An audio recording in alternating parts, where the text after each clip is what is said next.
I welcome you all to this wonderful occasion, an occasion where we are gathered here today, invited by the Nigerian Nurses Charitable Association, United Kingdom, and their friends to come together and celebrate their patron. Their patron, in case you're not aware, most of you are here, you've probably heard of her. When I mentioned recently to a few people what the evening was about, I kept on hearing, oh yes, I've heard of her. Oh yes, I saw when she was getting her, she was being made a dame by the Queen. So I'd like to welcome each and every one of you here tonight. Tonight promises to be a fantastic occasion. It is going to be fun as well as interesting, but that's subject to you, of course. I'm going to go through a few housekeeping. First thing I'd like us all to do is, if possible, can we all produce one of these? I think we may have one, I'm not sure, but I reckon we all have one of these. Some may even have two. It's possible. So if you're in possession of one or maybe two, perhaps three even, I just have a request. Can we either silence them or we switch them off completely? So I just want us all to just check. Can I see us all in motion, pulling them out? You know, because sometimes we think we've done it, and we haven't, and then it goes off, and then everybody turns in your direction and you're embarrassed. I'm just trying to help you out. I just don't want you to feel embarrassed as we're enjoying our evening. Yeah? So if we can just silence them. And if you need to use the ladies or the gents, if you just pop out into the corridor. I believe the gents they're all just literally in front of you, but the ladies further down, and there's a door that you go through. My name is Priscilla Winkle, and I am here to take us through our evening. And I'm looking forward to it. It's going to be fun. Forgive me that I am currently below sea level, and my dress is looking somewhat maxi. My ankles are swollen. Normally, I would be on my, height that I like. So just work with me. Pretend you can't see what's going on down here. Can I ask us all to please stand whilst we invite for the prayer opening the occasion. She's the Associate Director of Nursing at King's College, and she also is the Education Lead for Nigerian Nurses Association, United Kingdom. Can we please welcome Felicia Kwaku as she comes to lead us in prayer.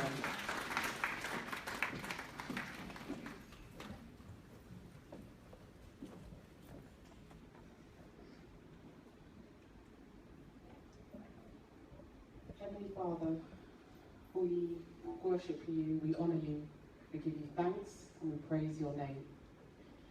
We stand here before you, Lord, full of awe at your glory, and we ask you, Lord, to bless this celebration tonight.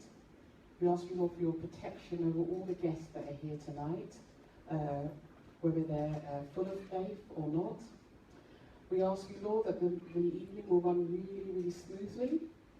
We ask you, Lord, that we give you thanks for all the honorees, as well as the Dame, our special guests, our VIPs, all the ladies and gentlemen here. We ask you, Lord, for your peace and your protection over them. We pray for a smooth progression of this event. And we just thank you, Lord, for all your blessings that you give to us. And we know, Lord, that you are in all that we do and that your Spirit will preside over these events this evening. In this we ask of you, O Lord. Amen. Thank you, Felicia. Can I ask that we remain standing as we first take the Nigerian national anthem.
for the British National Anthem.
Thank you. You may be seated.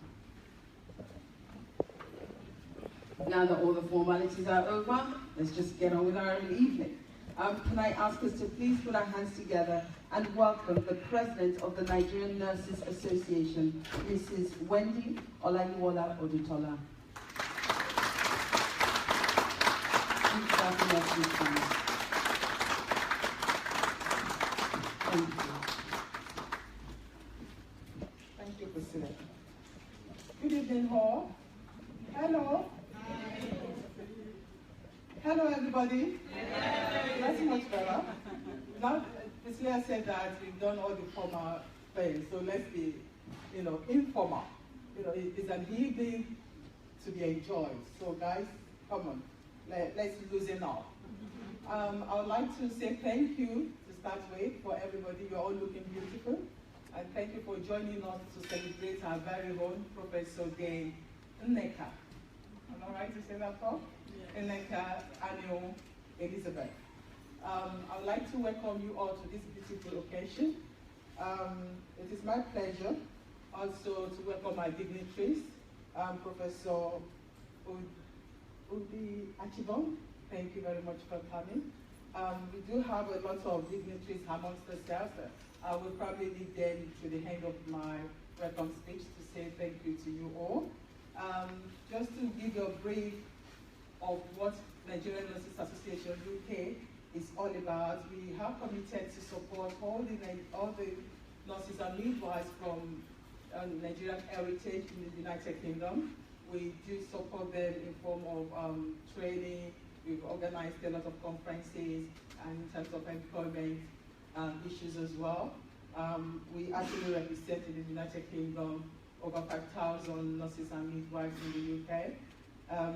We've been around almost 20 years next year. We're going to celebrate our 20th, and we are so honored also to have our founder, and the visionary of the organization in the house. So we will be introducing her as the event goes on. Just to go into the reason why we're here, I believe we all know the reason why we're here is to celebrate Professor Anionwu, and she is the first British Nigerian professor of nursing in the UK, and also the first Nigerian nurse that will be bestowed with this noble honor of name. So for that, we just think it is worthy of celebration. It is worthy to be recognized among the Nigerian communities as well as among Nigerian nurses and midwives, because she has proven to be a role model amongst us. It's someone that we can all look up to and emulate. So for that, the reason why we're here, and I wish you all a very nice evening, and I hope you enjoy your evening. And just before I go, I would like to say to main sponsor of the night, ID Medicals, all the way from Little Kings. They sponsored this event this night, the reason why we're here this evening. So thank you for doing that. And again, we have a lot of entertainment this evening for you, so it's not going to be a dry one. There's going to be a lot of networking. There's going to be a lot of laughter, crack your ribs. And yes, we have someone in the house to crack our ribs with us. And we're going to have a nice evening, so please do enjoy your evening. Thank you.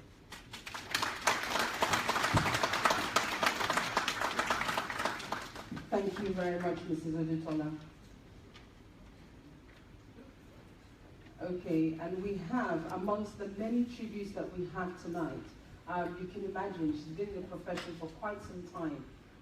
And so there are so many, but we're going to kick off our very first one tonight from Jane Cummings.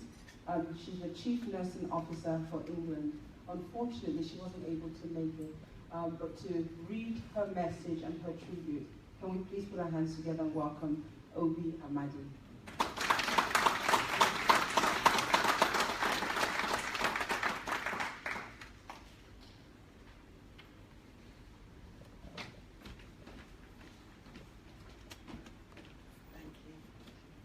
Good evening, everybody. As Priscilla has quite rightly said, Jane Cummings apologised for not being able to attend this evening, but has sent a few words. So we have a few words for the celebratory dinner on the 23rd of June. I'd like to thank Obi for providing this message on my behalf at this fantastic event that I'm very sad to be missing. I've known Elizabeth for several years and can honestly say that it's an absolute privilege for me. Elizabeth is one of the most inspirational people I know. Her huge breadth of experience, her determination and wide-ranging success demonstrate what an amazing person she is. I can't count the number of times Elizabeth was at events promoting the Mary Seacole Statue Appeal, selling badges, telling the Mary Seacole story, and engaging with hundreds of people at every opportunity. Going to the unveiling of the statue will always be one of the most memorable events I have attended as Chief Nursing Officer for England. It was fabulous to be there, even when the phone was ringing, and watching Elizabeth give her speech will always remain with me. Elizabeth's personal story, captured in her book published last year, helped so many to understand her life and how it shaped who she was. Whatever Elizabeth does, she does it brilliantly, and she succeeds at the very highest level in everything.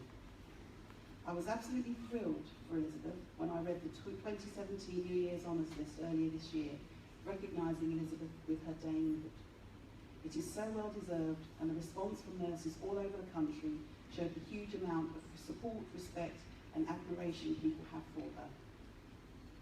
On a personal level, Elizabeth has provided me with such support and wise counsel. She isn't afraid to give honest, sometimes uncomfortable, but always constructive feedback. I know I will always get a well thought through and honest response to my many questions.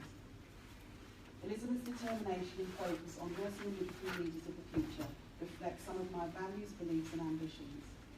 In ensuring that we have a workforce that reflects the communities we serve, and that's not just the frontline staff, but future nursing and midwifery system leaders too. I'm supported by my CNO-BME advisory group, which I value highly. Elizabeth is an honorary advisor for the group, and her contribution has been invaluable. Over the last 5 years, we have started to break the glass ceiling for BME colleagues and see the impact of this group. Along with the wider NHS commitment to improving BME representation at board level.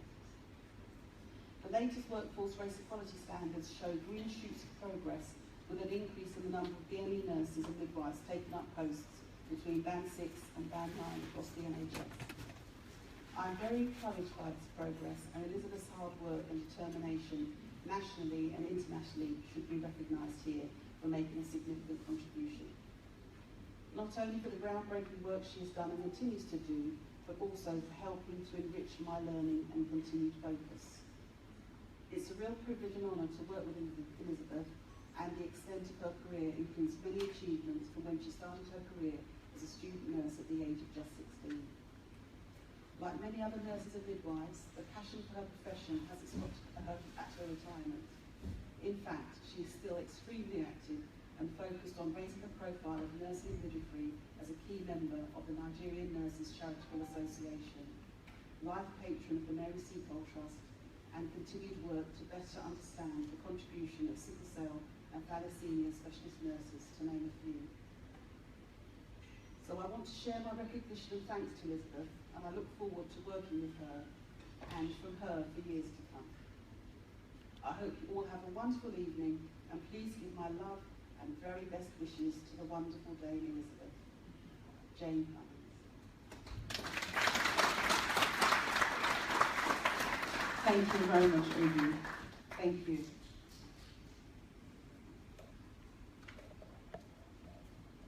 I know that we were a little late starting, but we are catching up with time, and hopefully we should be able to keep up with our time.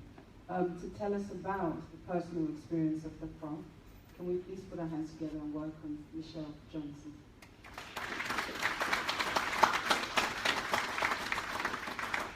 Let's keep clapping as she comes.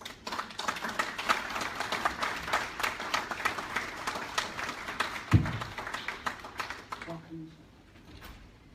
Good evening, Dame Elizabeth and all the honored guests and friends and colleagues. I'm so delighted to be here.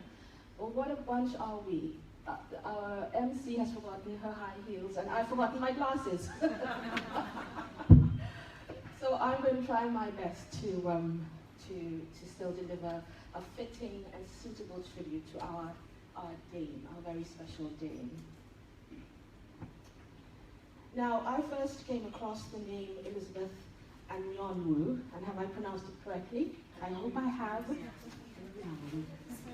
I've got Nigerian blood in me, but you can tell from my accent that I was born and raised in Trinidad, and I have adopted the Nigerians as my nation of people as well, and been given the name Oluwatoni by my Yoruba friends and Uchenna by my Igbo friends. So.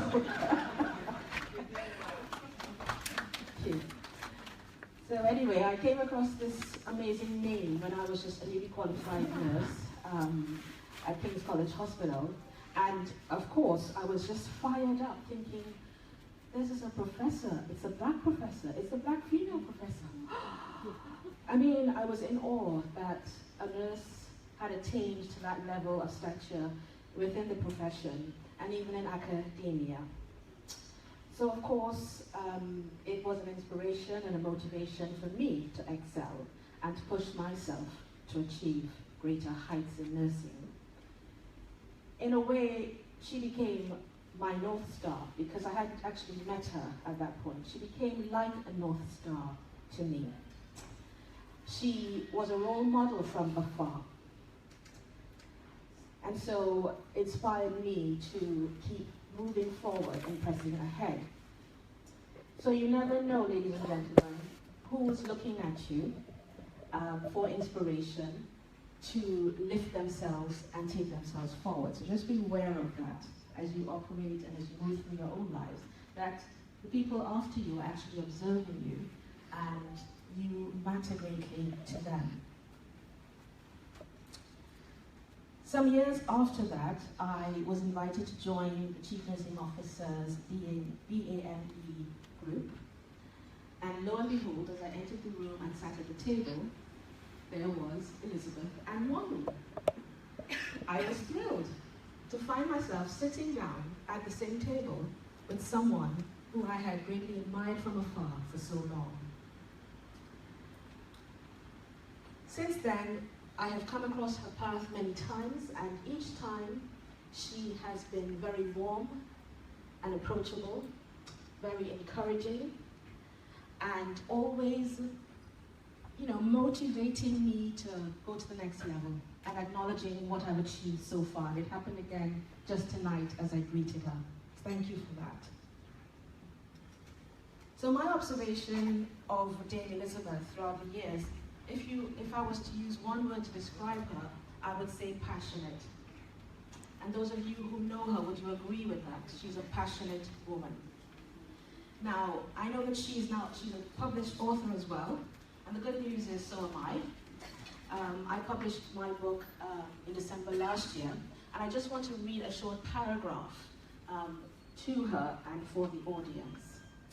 The book is called Do Great Exploits, and it's really about the mindset of achievers, the way one has to think to actually rise above one's lot in life, as it were, and make a huge difference and have an impact with your life.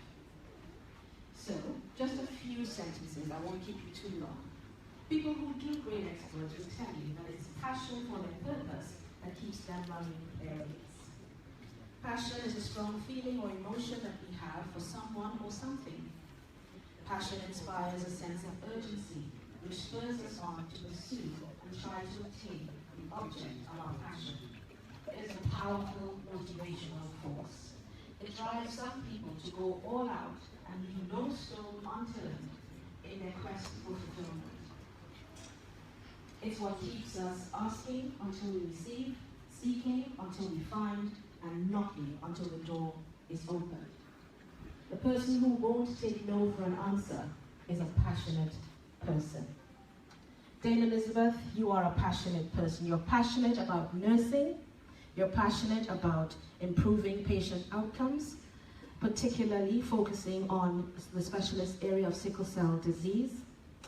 But you're also passionate about the progress of those who are coming up after you. And we appreciate that aspect of you very, very greatly. So this passionate life that she has lived has led to many great exploits in nursing, but also to great outcomes for her personally. Dame Elizabeth, when you set out on your passionate journey those many years ago, I'm sure you didn't anticipate the level of influence you would develop, the inspiration you would become to nurses like me, or even that you would go so far as to impress the Queen herself.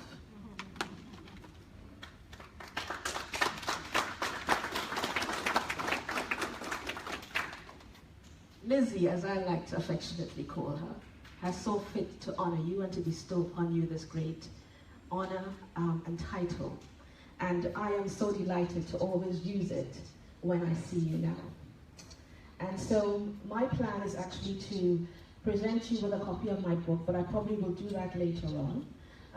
But I just want to say well done, very, very proud of you. And of course, you've heard it a million times before, but I'll say it anyway, you are a great inspiration. Thank you. Thank you very much, Michelle.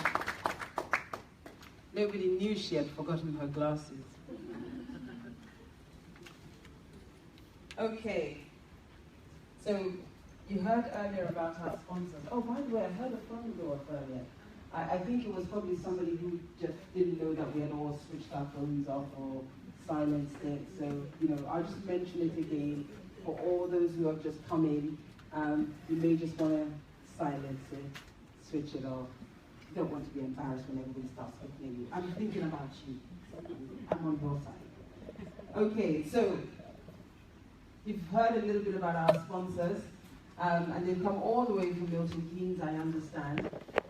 It is their opportunity and time to give us a presentation. Apparently there is a raffle. We're going to get to win some prizes later. I don't know about you, but I have completed 2 cards. You may want to do 3. So let's put our hands together and welcome ID Medical as they come into their presentation. I just want to be sure I get to win. Let's keep clapping as they come.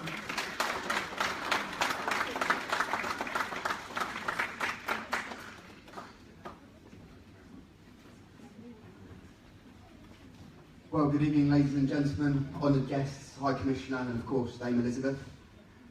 We were asked to sponsor this event off the back of a meeting we had with the LDU, and we were introduced to Wendy through Ben. And when we were asked to come and present, we spoke to Wendy. We asked, well, what's this event about? Why are so many great people gathering together? And when we heard it was about yourself, Dame Elizabeth, I think we were, well, certainly I was a bit taken away by your achievements.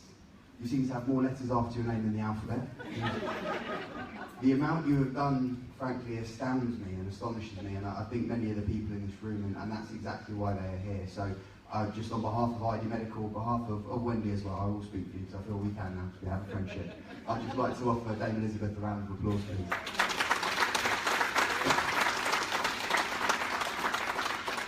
As we said, this evening is a celebration, so I'm not going to bore you with a sales pitch. I'm not here to recruit any nurses, I'm just here to have as good a time as I can.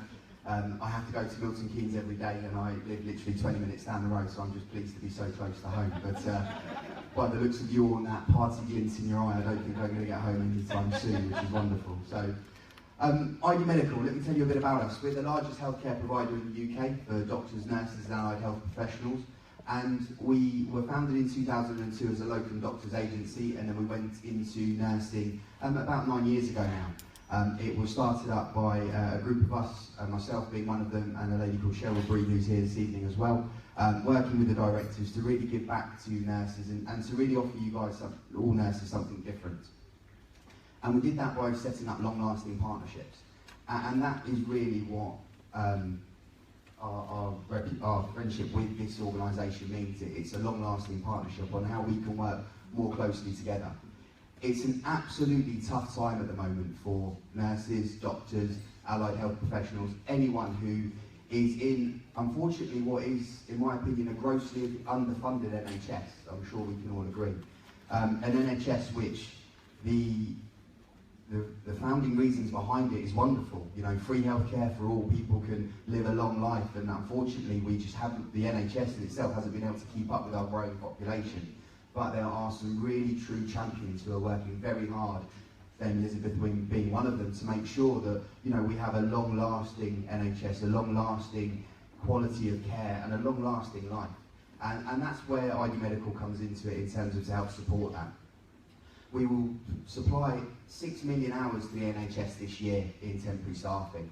We are not a flash in the pan, we are not looking just to support small groups of hospitals, we are not looking just to make a huge amounts of profits. We're here to be long lasting, we're here to form partnerships, to work closely together to ensure that the quality of care, that the patient safety, that the continuity, that the delivery of service can be met each and every day. And that when, unfortunately, we are all at some point going to have relatives, maybe even ourselves, are going to need the NHS, and to make sure when we do, we are getting the absolutely the best care possible, and that's what it means to us. We did have a rather longer presentation prepared, but I'll give you a brief understanding about what's happening. Some of you will be aware about who NHSI are, some of you will be aware about the agency caps that came into practice in 2015, and some of you will be aware about the ideology behind it in terms of really trying to drive down agency nursing work, trying to take that element away and put people back to the NHS itself as bank workers or substantive staff. How do I feel about that? Well, I feel concerned. Not because we want people substantive in the NHS, of course we do. There are hundreds of thousands of vacancies out there and we need the best nurses possible working in our country. But more about what it's taking away from nurses. The freedom of choice, the flexibility, the ability to manage your day-to-day as well as you can, to be able to work for periods of time and then go back to your country of origin, to help support your friends, your families, to really give that quality lifestyle that, you know, you all deserve. Because one thing, if the NHS is underfunded, then in my opinion, nurses are underpaid. You know, the work that you do is absolutely amazing. You know, unfortunately, my father passed away, you know, a couple of years ago. And I think the one thing that stayed with me through the whole thing wasn't the loss of my dad, which of course was terrible, but it was actually the care he was given. The absolute, for want of a better way of putting it, the beautiful care he was given by his carers, by the nurses who looked after him, by the work that they did so selflessly, so compassionately, and so wonderfully. And it's for them that I do what I do. It's for, you know, his memory that we, and for like memories for some of my colleagues as well, that we actually want to give back and we want to help, and we help in the way, in any way that we can. And for us, it's about providing staff to the NHS. So I'm going to ask Rebecca just to flip to the end, if that's okay. And really, what I really want this to show. I did tell you I had quite a long presentation. But the NNCA for us means a partnership, a long-lasting partnership. And what we are doing is putting the nurses or the workers who are working with us, be that local doctors, allied health professionals, or nurses at the top of that. Because it is you guys who deserve the recognition, it is you guys who deserve the superlatives, it's you guys who deserve all of the benefits that come from working as an agency worker or a substantive worker in the NHS. And ID Medical will do all we can to support you in that. But I think that's enough from me. Again, thank you very much, Wendy, for inviting us down to this wonderful event. I do hope that we can support, Dame Elizabeth, your charitable focuses moving forward, and I will speak afterwards in terms of how we can do that. Yes, absolutely. We'll do whatever you need us to do.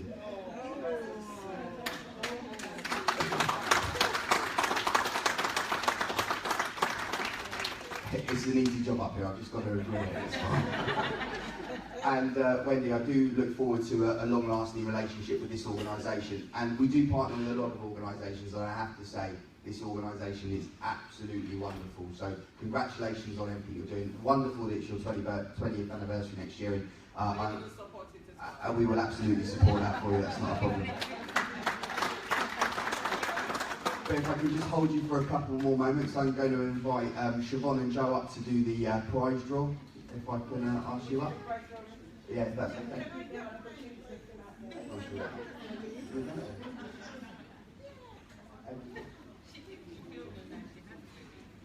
Has everybody filled out? No? You want to fill out 2 or 3? I'm the only one allowed to fill out 2. They'll bring the card to you. Okay, so if you can quickly complete them.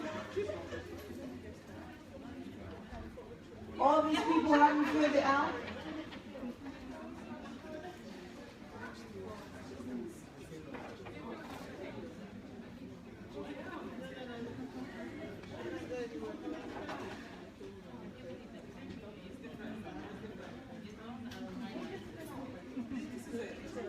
How are we doing? Let's do it quickly. Let's do this quickly, otherwise, you know, we may just disqualify everybody and I get to win.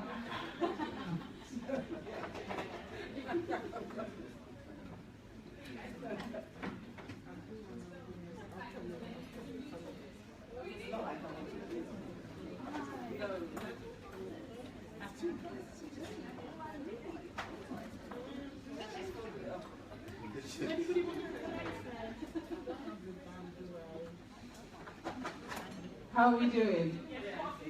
Yeah? We just want to make sure nobody feels left out, disenfranchised, even though I'm going to win.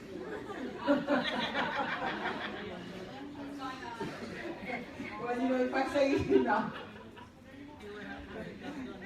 there are 2 prizes I'm willing to share.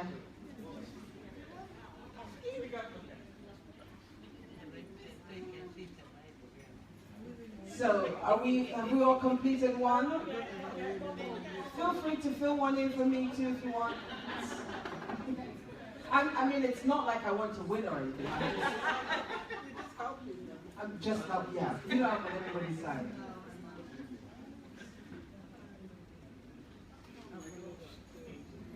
Are we good?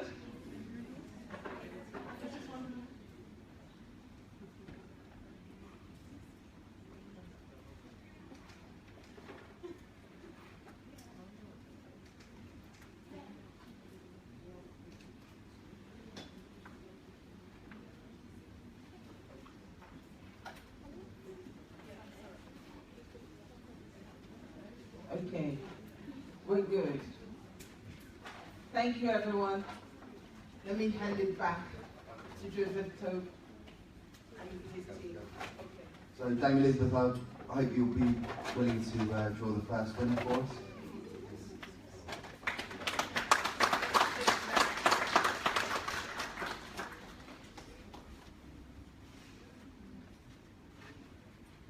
The first winner is Felicia.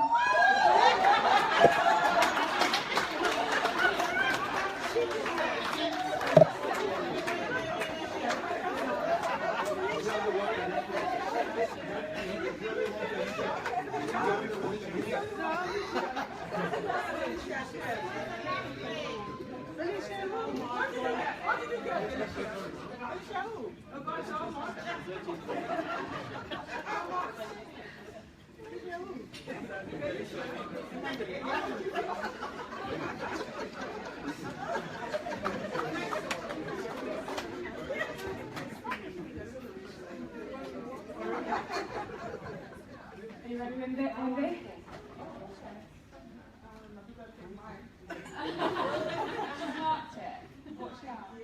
my God. Oh my word! We still have one.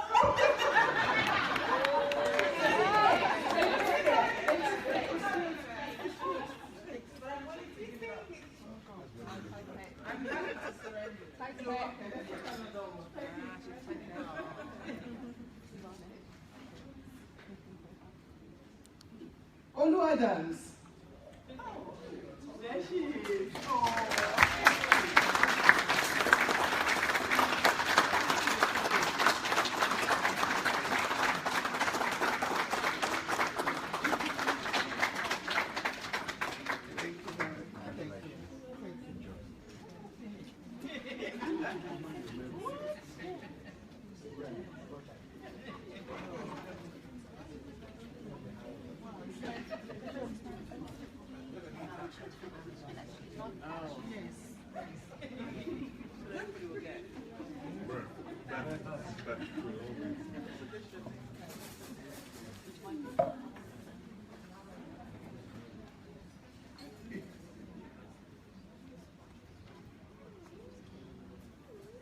Rahil, the president of the Nursing Union.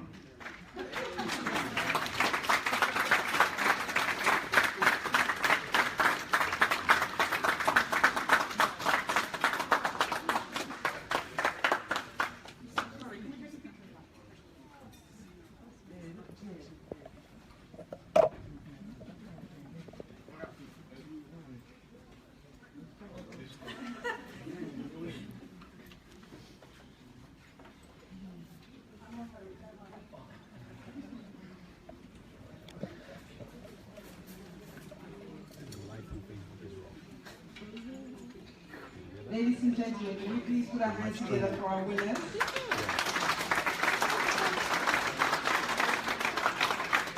And can we also put our hands together for Joseph Toad and his team, ID Medical Professionals.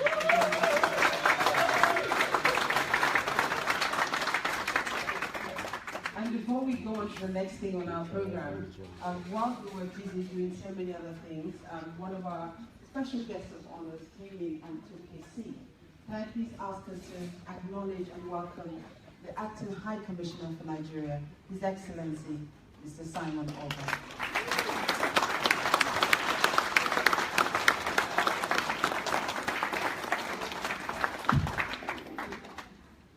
Okay, more fun. So let's put our hands together as we welcome. It's now the time for us to crack our ribs, apparently. Not literally, but let's put our hands together and welcome our comedian as he comes, NCO DJ.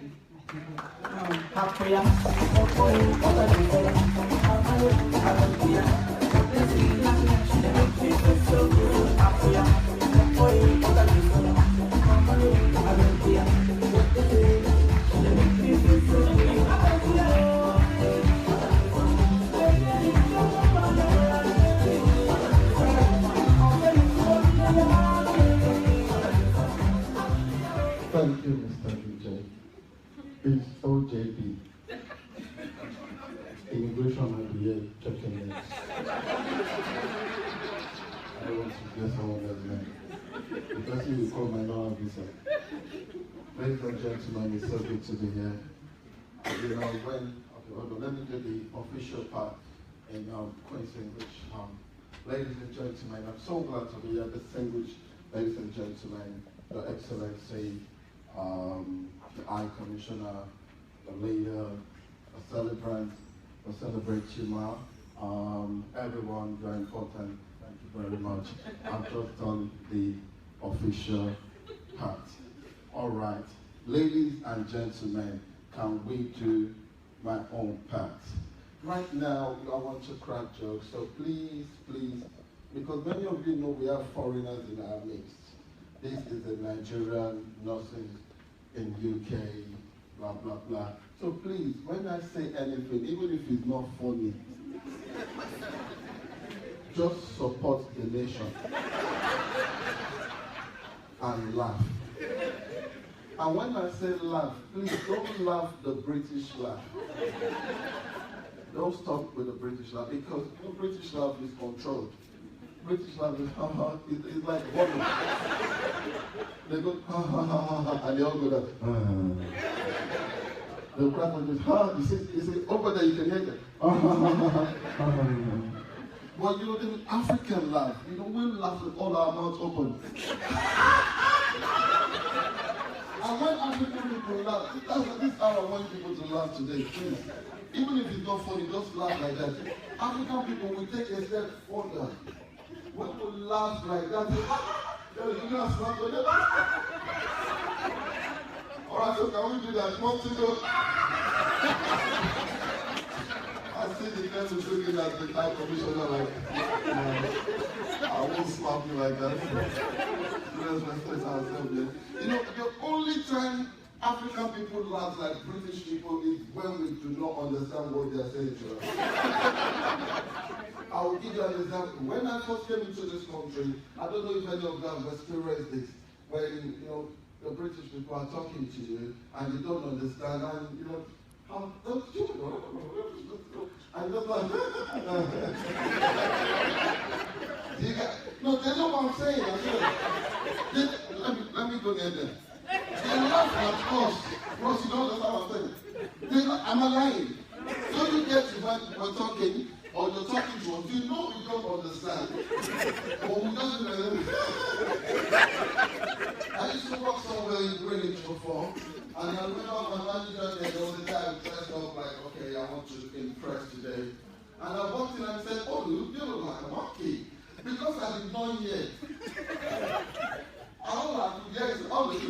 And he was saying it with a smile on his face. Oh, you look like a monkey. And I laughed. I said, honestly, it's very... So, ladies and gentlemen, when you laugh today, laugh like Africans. Don't laugh British laugh. I'm ready to laugh. Okay, so let's laugh. I'm going to slap you a little.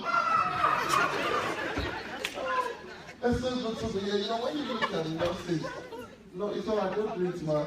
Please, you are not sitting beside the husband and you slap another person's husband. You are on your own, man. Very much on your own. You know, when you're in the midst of nurses, I don't have that much time, so because I know I'll soon be coming back again, so I won't crack on my joke now. So if this part is not funny, wait for the next part 2. Nigerian people will understand if you watch Nigerian movies. There's always part 1. There's no necessity for part 2, but there will be part 2 anyway. There's no necessity for part 3, but they will be reloaded. So people will understand what I'm saying, so I'll be coming back. But you know, I'm sitting with nothing. And I could only just imagine my mom when I came into this place and I saw nursing. How many people know that every average Nigerian mother is a nurse? And the major medicine in Nigeria that can cure anything, if you think I'm lying, go and try it, is paracetamol. Mommy, I've got headache, go and take paracetamol. Mommy, I've got stomach pain, have you taken paracetamol? Mommy, my leg is aching me, have you tried paracetamol? Mom, I cannot see properly, okay, wash your face and take paracetamol. Every Nigerian mother is like that. And one thing I've noticed about, you know, I have a very lovely mother. She's so beautiful. Many people, you people know, like, when you're growing up in this country, it's totally different. Totally different. When the way we deal with our children. When I was growing up, I could not sit beside my mom like this. The way she sits beside you. Because we used to fear our mothers. The fear of African parents is the beginning of wisdom. They said training, charity begins at home. That's a very, very strong word in Nigeria. We don't joke with it. African parents don't joke with it. They train you with the looks, with the eyes, and all the contacts. You have to learn everything before you go out. So that when you go out, and your mom is trying to tell you, Junior, stop it, don't do that. You know, in this country, you will literally have to tell Junior, don't do that, sit down there. But where we were coming from, my mom would just look at you, and you know what that means. But you know, every house have this stubborn child that will not listen to mommy when mommy will like. And sometimes you just want to be naughty, you want to just, it's the everyday mom. And mommy will like, and you know, my mom has this very nice character where if she's laughing, you should be crying. Especially when we go out. If my mom looks at me like that and I don't behave myself, she will just come there.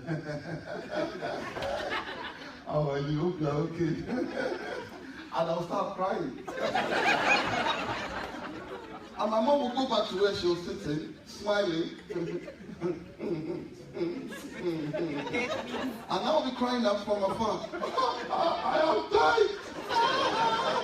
And people will come and look at me. Why are you crying? I said, oh, my mom is laughing. Your mom is laughing. I said, she's going to kill me today.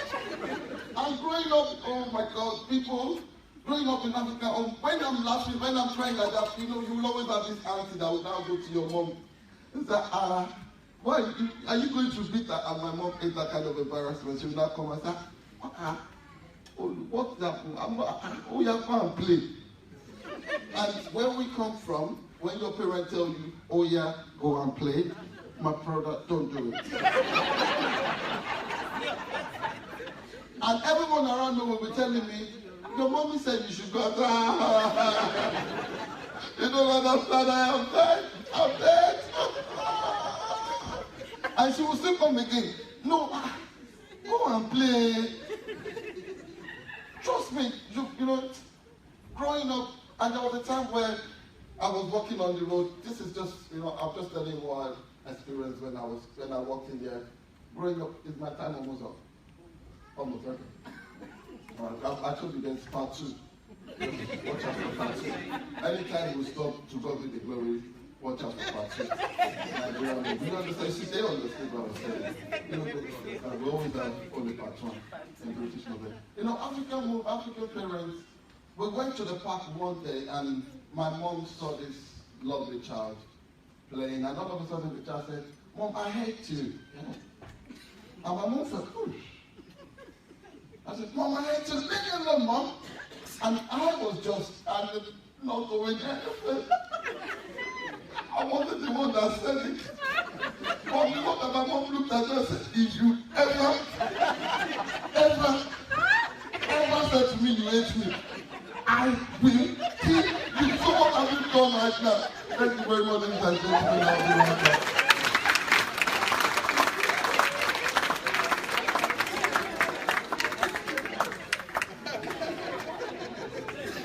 I think we're looking forward to part 2, right? When NCOJB will be back. Thank you very much. Can we please put our hands together for him?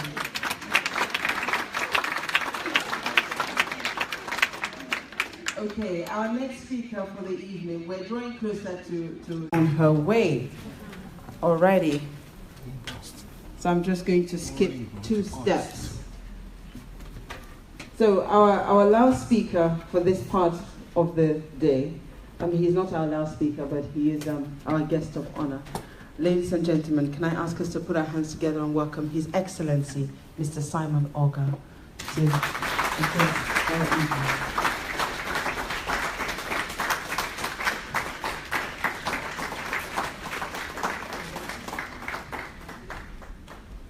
You're welcome, sir. Distinguished ladies and gentlemen, Dame Elizabeth, let me start by just tendering my sincere apologies. I'm not usually late for an event, but this evening I had to go to the Embassy of the Philippines for the reception, and I already relayed that to the organizers. That's why I came in late, and by coming in late, I missed the remarks of the president, where I would have drawn from, or probably picked her speech that she left here, and that would have saved me the trouble of telling you much this night. But I'm delighted for several reasons. Not because of your achievements only, which is something to be delighted and happy about, but the fact that you relate to Nigeria. Very often what we see in the media is that Nigerians who have achieved great heights, not just here, all over the world, they tend to lose their identity. It's either they are Americans, or they are British, or they are Australians. Then they undermine the other aspect of their nationality. But when you do well, that is when you call it good. But when you do something bad, and if you remember a few years ago, there was this incident about the Rigby, and the emphasis, the Nigerianness came up. This is somebody, they never been to Nigeria, they never grew up here. And for me, representing my country, that is really, really bad. So when a Nigerian is doing well and he relates back and we see the other parts, because many countries, they do recognize dual citizenship. So if you're a British Nigerian or Nigerian British, and you have risen to the position where you have been given the dameship, I think it's something worth celebrating. And I thank all of you for coming this evening to celebrate her and to emulate her. Because I do not think in most professions you might just maybe make more money, but if you've been in the nursing profession and you were actually teaching, you have students, I think you impact more on the people. You have touched the lives of many people that you may not know now. Maybe when they see you on the street or on the shop, oh, you taught business, and then you just try to recall, oh, you were my student and all that. And I think that is something you want to even be very proud of, much more than even the money or the paycheck at the end of the month. Because I commend people who teach, and for you to have written a book and to be a professor, it's not, it doesn't come easy. So my congratulations.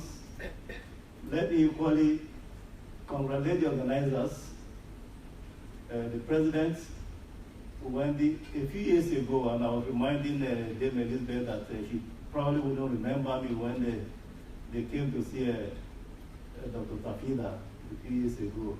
I was in the background, yes. As a civil servant, you're always in the background, you're not supposed to be there. But I was there in the background like a computer program running and listening in to everything that was said. So I was very delighted to be here today, not representing anybody, but representing myself. I'm standing in here on behalf of myself to actually join with you in celebrating this evening. And to all the Nigerians that are here and our friends, British, who are here too, I think it's a mark of a good relationship we enjoy with you that we are here today. Not because we just wanted to come, because people are quite busy. On a weekend like this, we want to be away doing some other things. And I sincerely thank you for coming around to join us this evening. We are going to be here to celebrate our own. I'm going to de-emphasize the Britishness, our own Nigerian this evening. And I hope there will be a lot of dancing and eating, as we normally do. Eating Nigerian food. I'm not talking, this is a hotel, all right. I'm not talking of chips and fish and all that now. I'm talking of jollof rice, plantain, for those of you who have been to Nigeria or have gone to Nigerian restaurants here. Essentially, that's what I would like to see this evening. But let me not take much of your time. Whatever time I have left, MC, can I donate it for the part 2 of the comedian that I prefer to call OBJ, not OJB. Thank you very much. Thank you.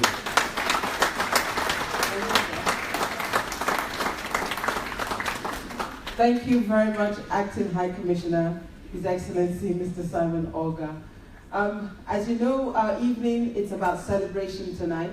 As much as we're celebrating the Prof for all the letters, you know, that she has after her name and beyond the alphabet, we're also celebrating other individuals tonight who have also attained some heights within the profession, the healthcare profession. So, you know, I hope that we're all going to put our hands together when the time does come and, you know, really appreciate, you know, what they have done. And let me thank you all for being here. We're just getting the food ready there at the back. Dinner will be served as soon as they put all the hot plates in the right place, and then we can all go there and get our food. I loved it, the resounding excitement and yes that I heard from this side of the room when the Acting High Commissioner made mention of eating. The excitement was, oh God, yes, when are we going to do that? I'm sure that, you know, I had asked the hotel if they had the plantain, the jollof rice, and the swallow, and they said it was coming. But this is just the starter. So we'll do the starter and then there'll be part two. That will, as the comedian says, we'll do part two. Just so that, you know, we want to make sure that all our guests have a good evening. So I just want to know, are we ready there at the back? How are we doing at the back? In spite of the fact that we started late, we are in time, and I want us to stay within time and conclude our evening in time. We're ready. Okay, so Obi is going to lead us as per how we do, but we're going to kick off, we'll start off with our high table here. The high table where, of course, our main celebrant tonight, our founder, the acting High Commissioner, and of course the President of the Nigerian Nurses Association are all seated. So if I may ask the high table to please rise and proceed to the back. And Obi, the lovely Obi, will lead the rest of us as to when we can all go and get our food. In the meantime, our DJ is going to keep us all entertained. And if you feel the need to shake a little body, as Nigerians will say, whilst they're waiting for food, feel free. Thank you all. We'll be back shortly.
Because of you, I fly like butterfly, my love. This thing make you say I don't lose my sense, my pain, but nobody can stop me from loving you. I'm with you, my love. Do everything is really, I love. They make my heart to do yo. Nobody can love you the way I do. I'm with you, my love. Do everything is really, I love. They make my heart to do yo. Nobody can love you the way I do. I'm with you, my love. You see the way all the things they flow. It's on so much to see how they love you so. Girl, I don't suspect, say they no. Say that you be the person where they making me flow. Ooh, tell them, say you're the blessing. And that's why you are so interesting. Nobody is understanding. Nobody, oh my beautiful girl. Now all these fake people they say I don't lose my face, my pain, but they can't stop me from loving you. I'm with you, my love. Nobody can love you the way I do. I'm with you, my love. With you, when you love me, make my heart to do. Nobody can love you the way I do. I'm with you, my love. Your love, they affect my pain. They make me go insane. It go make sense if you come my place. You know you love, I can talk anything. Your love, they affect my pain. Oh my love, I go insane. Just leave me the way you did. Now all these fake people they say I don't lose my sense, my pain, but they can't stop me from loving you. I'm with you, my love. Do everything that's when you love. I put my heart to do yo. Nobody can love you the way I do. I'm with you, my love. Do everything that's when you love. I put my heart to do yo. Nobody can love you the way I do. I'm with you, my love. I'm with you, my love. When you love, they make my heart to do yo. Nobody can love you the way I do. I'm with you, my love. Do everything. They make my heart to do yo. Nobody can love you the way I do. I'm with you, my love.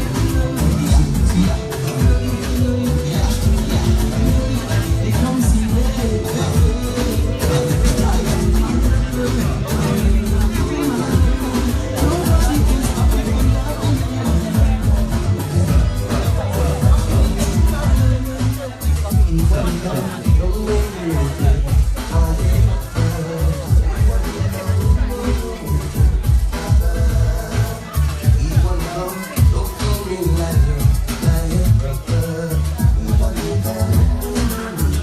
Let's show the comedian. Are you on Facebook? Just Instagram. I'll get your details later.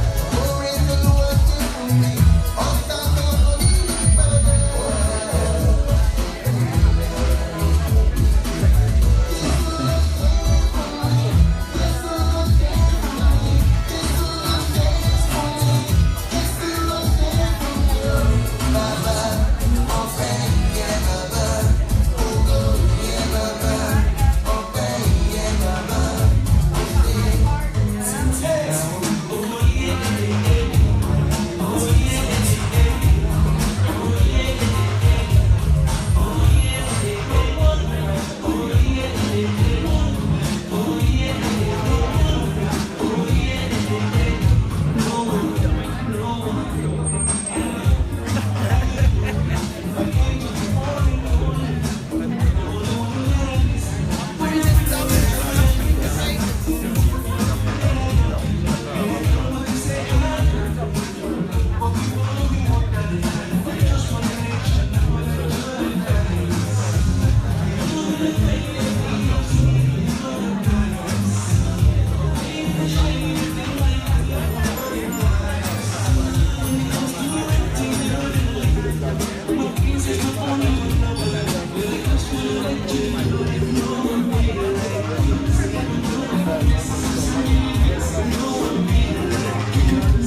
Benga, Bobona Benga, Bobona Benga, Sabire Vire, Bobona Benga, Sabire Vire, Bobona Benga, Bobona Benga, Bobona Benga, Bobona Benga, Bobona Benga, Sabire Vire, Bobona Benga, Sabire, Sabire, Sabire, Sabire,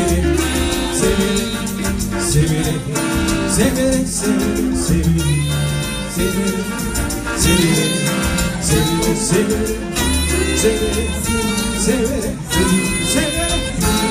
Bobona Benga, Bobona Benga, Bobona Benga, Bobona Benga, Sabire Vida, Sabire, Sabira Vida, Sabira Vida, Barabara.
Sister Georgina, you know the shame I told.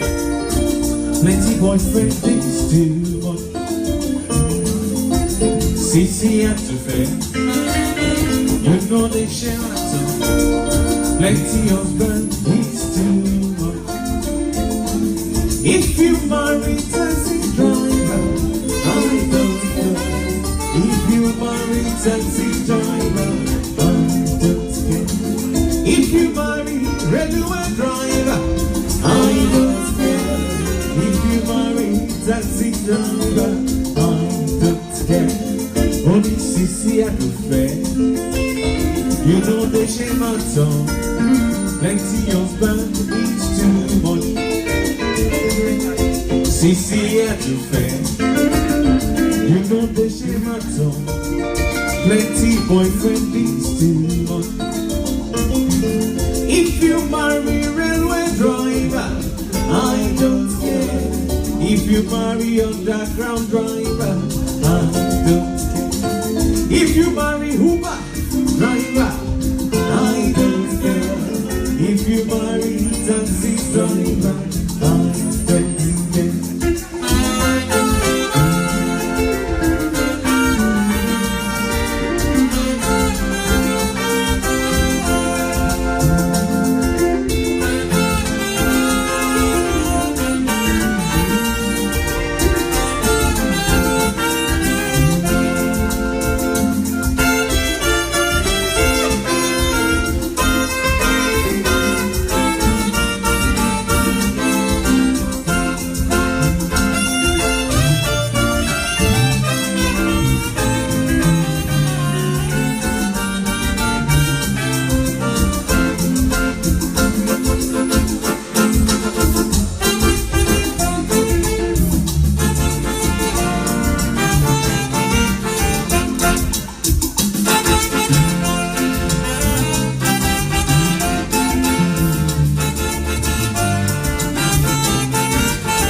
jọ̀wọ́ kẹ́ má ṣe bínú mọ́ o, kẹ́ má ṣe faraya o, pé fóònù àwọn lóde. Ẹ jọ̀wọ́ ẹ má ṣe bínú mọ́ o, ẹ má ṣe faraya o, pé fóònù àwọn lóde. Torí pé ohun tó yẹ ká fi jòkó, obìnrin ti gé sápátá. Ohun tó yẹ ká fi sùn o, obìnrin ti gé sápátá. Ohun tó yẹ ká fi jòkó, obìnrin ti gé sápátá. Ohun tó yẹ ká fi sùn o, obìnrin ti gé sápátá.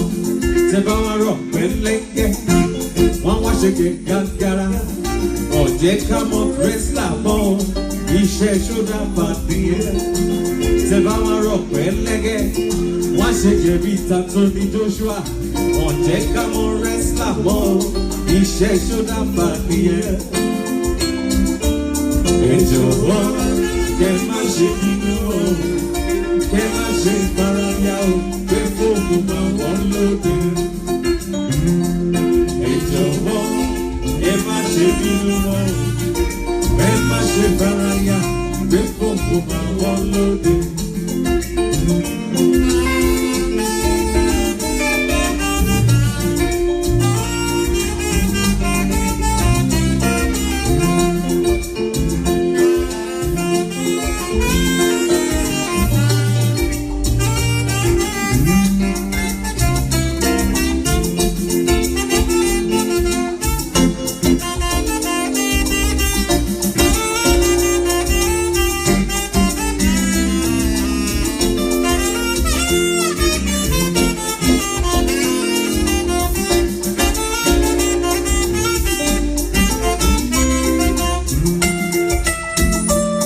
Ẹ jọ̀wọ́ kẹ́ má ṣe bínú mọ́, ẹ má ṣe faraya o, pé fóònù máa wọ́n lóde.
Ẹni tó bá fi rẹ̀ gbé wá, ele ṣiṣẹ́ wá.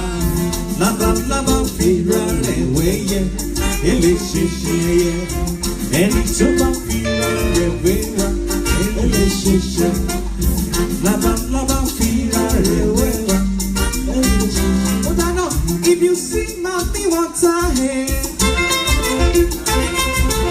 if you see mommy one time, make you never run away.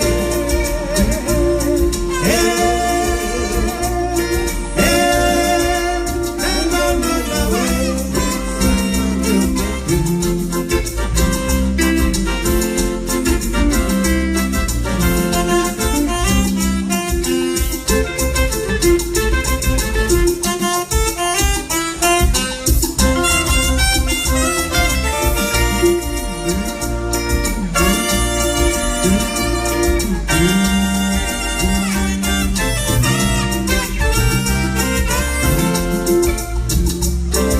If you see mommy one time,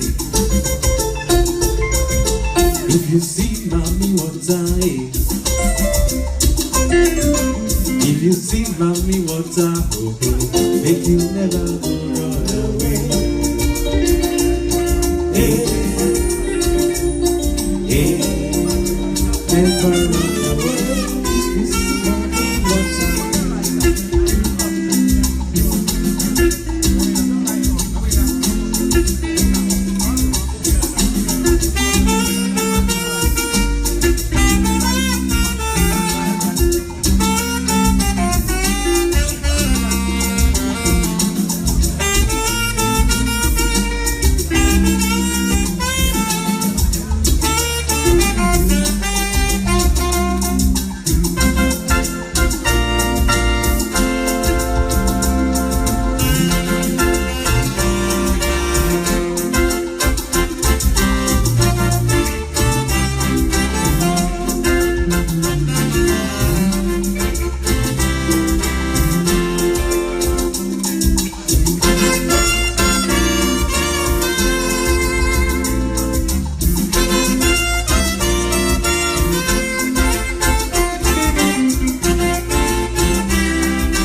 Ọmọ mi tó ti ẹ dára.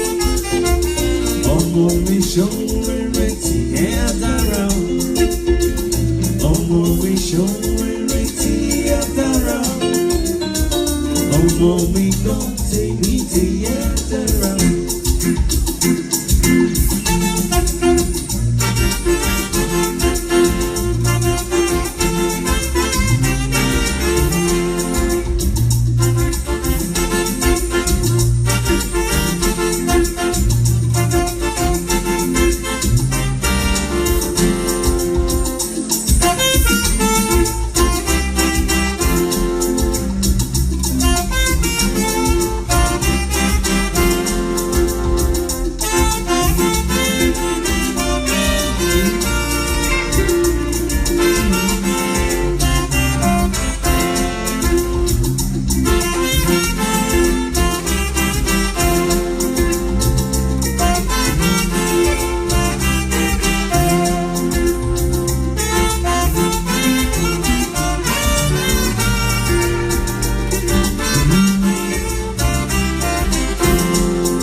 Sisi Onido.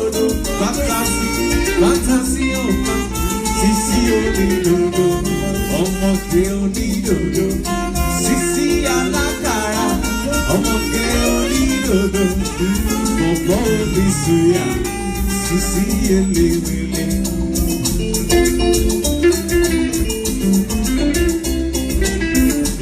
Lafia we tatale, asi tatale.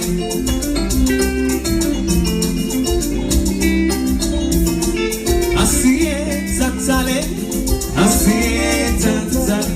Efiente tatale, tatale o tatale. Efiente tatale, efiente, efiente tatale, tatale o tatale, tatale o tatale, tatale o tatale. Banjo do do, banjo do do.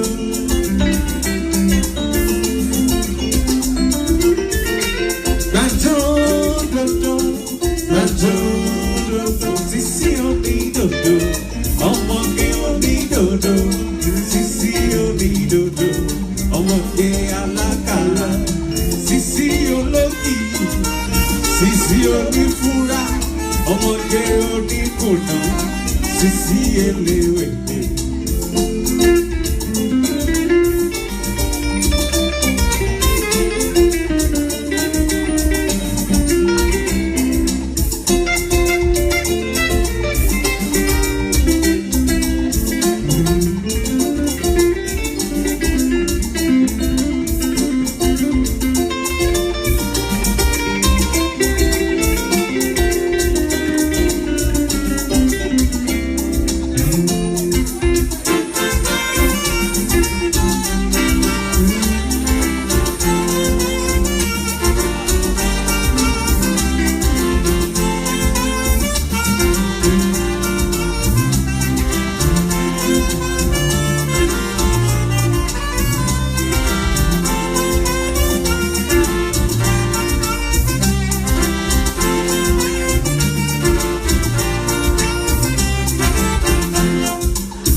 Thank you. Ladies and gentlemen, can we please put our hands together for Nneka and his team and the Levites.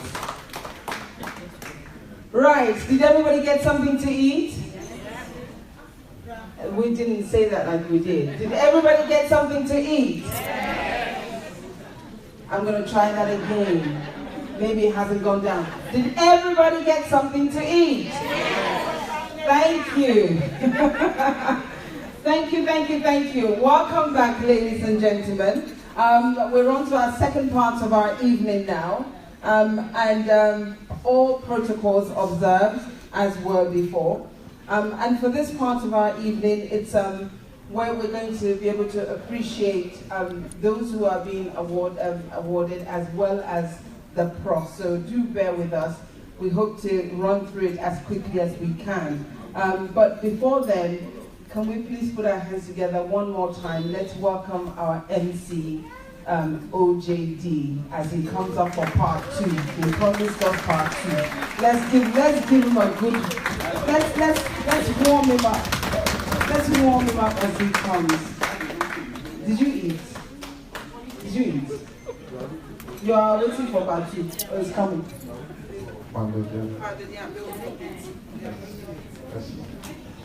By the way, the High Commissioner changed my birth certificate name.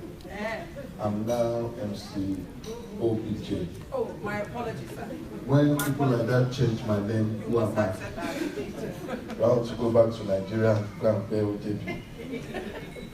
I'm now OBJ. Thank you very much, ladies and gentlemen.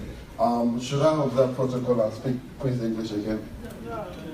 Okay, I've done that. Okay, if you're just coming, my name is MC OBJ or OJB, whichever one you want to call me.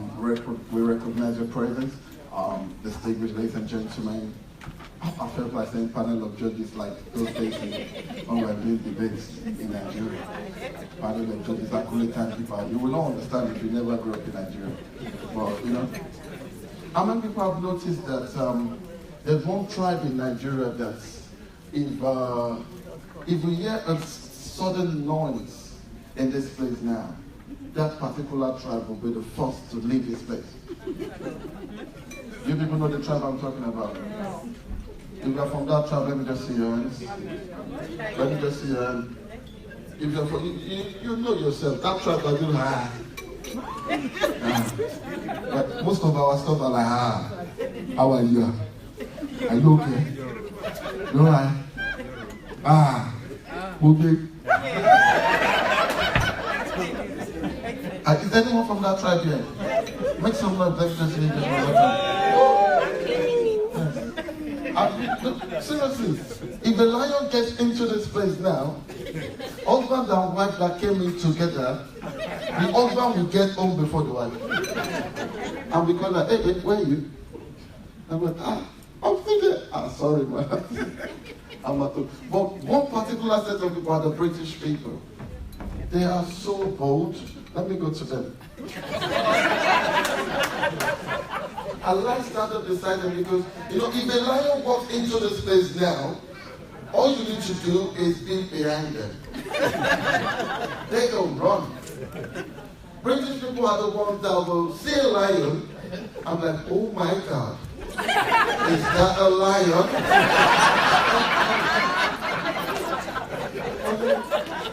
Nigerian people, let's think lion. Just toy lion, toy. You see this whole table, it will disappear. It will only be this table. And then we try to sit there like, oh my God, that's a lie. What's your name? Joe. Joe will probably be like, what's your name? Siobhan. Siobhan? That's a fake lion. No, Joe. He's a real lion. And until no, he's a real lion. Come on, lion. Let's try lion now. Hello, little lion. I'm telling you, that's British people for you. But Nigerians, no, we love our land. You will never hear that 200 Yoruba people died in one place. It's not possible. We run before the attack starts. Just do like this. Boom! The Yorubas will leave. And we'll call you people, where are you? Okay. And if you tell them, it's just a joke, God forbid, don't let somebody come and die in this country. I'm telling you. And that's why, have any one of you been on a plane where, when you're on the plane, they're telling you the exit doors are here. And I'm looking at them like, I don't know what you're showing me. I'm a Yoruba man. If the plane is going to crash, the plane should crash. There's no way I will open the door, fly out, and the plane will not crash. On a serious note, these are little things that we don't, and they're telling me the exit, and they say, please, you cannot sit by the exit so that you will not obstruct those in case of emergency. I'm thinking, am I mad? If there's an emergency, I'll be the first one to run out. So there will be no obstruction. So I don't understand what you have to. I sat beside the exit, one of the emergency exits on the plane once, and that day I regretted my life. Oh my God, I've never prayed so much in my life. I thought, okay, I want to sit by the window seat. Many of us fight for window seats. And I sat down, this man came and said, excuse me, sir, you're sitting by the emergency exit. In case of emergency, you cannot leave. You have to wait for the older ones to go out first. And I'm thinking, sorry, I want to change my seat now. So, you requested for window seat. No, this is not window, this is door. So, in fact, let me go and sit anywhere. It's not going to happen. And I tell people, when you're on the plane, I don't know, Nigerians in the house will understand what I'm talking about. Whenever Nigerians are going on the plane, watch this. They just stand to touch the plane. And when they touch the plane, what they're doing is blood of Jesus. Father, this plane must not crash. And when there's turbulence, oh my God, that's the best time you want to know Nigerians. Because everybody starts playing the blood of Jesus. Even Muslims, even everyone. I was sitting beside a Muslim that was reading the Bible. All of a sudden, boom, boom, boom. And I said, boom. Lord, as a guy, you want to act cool. That's the first one I was like, sorry. Boom, the second one. I started praying in my spirit like Jesus. I don't want to die like this. Blood of Jesus. I looked at the imam beside me and said, hey, blood of Jesus. Seriously.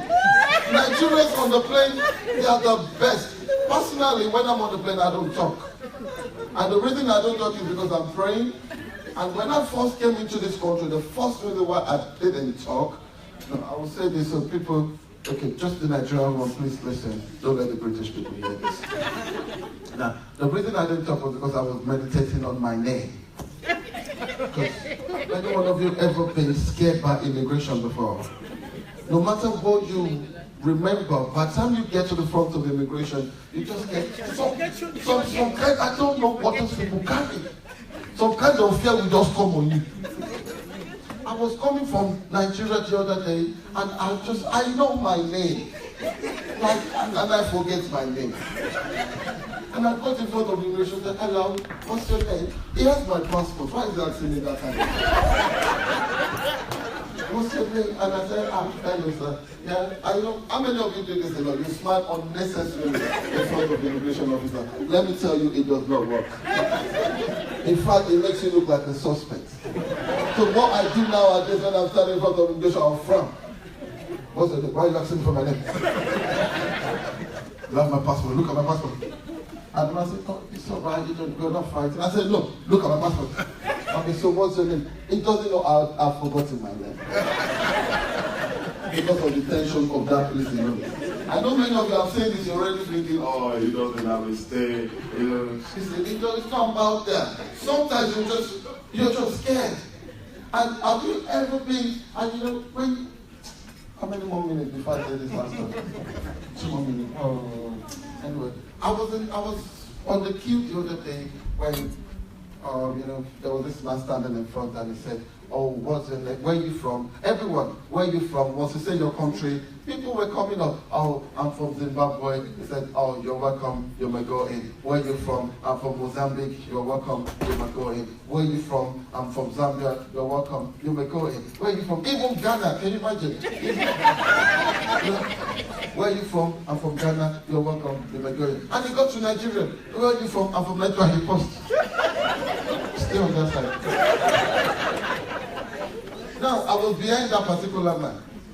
And when he got to my point, because I saw what he did, and he said, where are you from? I thought twice and I said, I'm from Mozambique. And he looked at me and said, you don't look Mozambique. I said, is it your country? I am from Mozambique, can you not see? And he said, okay, you're from Mozambique, okay. Recite the national anthem of Mozambique. So the problem started. But you know, Nigerians, how many Nigerians, let me see, you make some noise? We never fail. Nigeria is the best country in the world, I'm telling you. Put your hands together for yourself if you're Nigerian. Now, it's okay, don't clap too much now. When he said to me, okay, you're from Mozambique, recite the national anthem, I laid my hand on my chest and I looked around, I looked, okay, there's no Mozambique person there.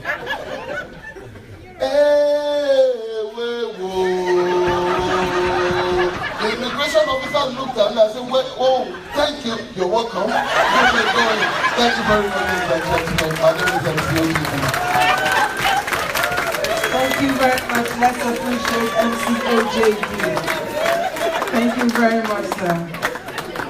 Okay, and on that note, before I go any further, I have a few names here that I'm to acknowledge tonight, who has been invited and who has also contributed to our evening tonight. The first person to be recognized is the General Secretary of NNCAUK, and representing the President of NNCAUK, Mr. Tunde Bolade. Can we please put our hands together for Professor Rotimi Kayasini?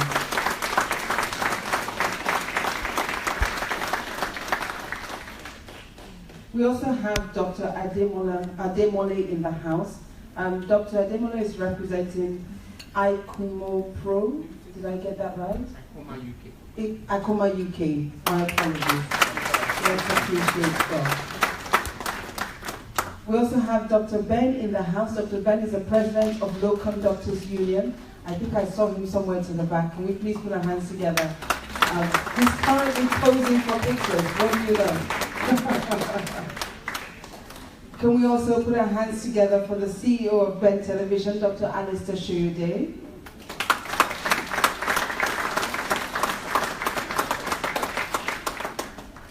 And in the house tonight is the founder and the patriarch of NNCAUK.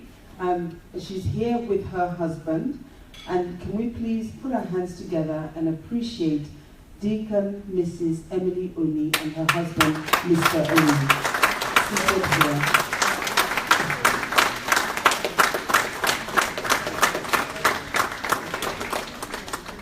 And of course, our guest of honor, His Excellency, the Acting High Commissioner for Nigeria, Mr. Simon Oga.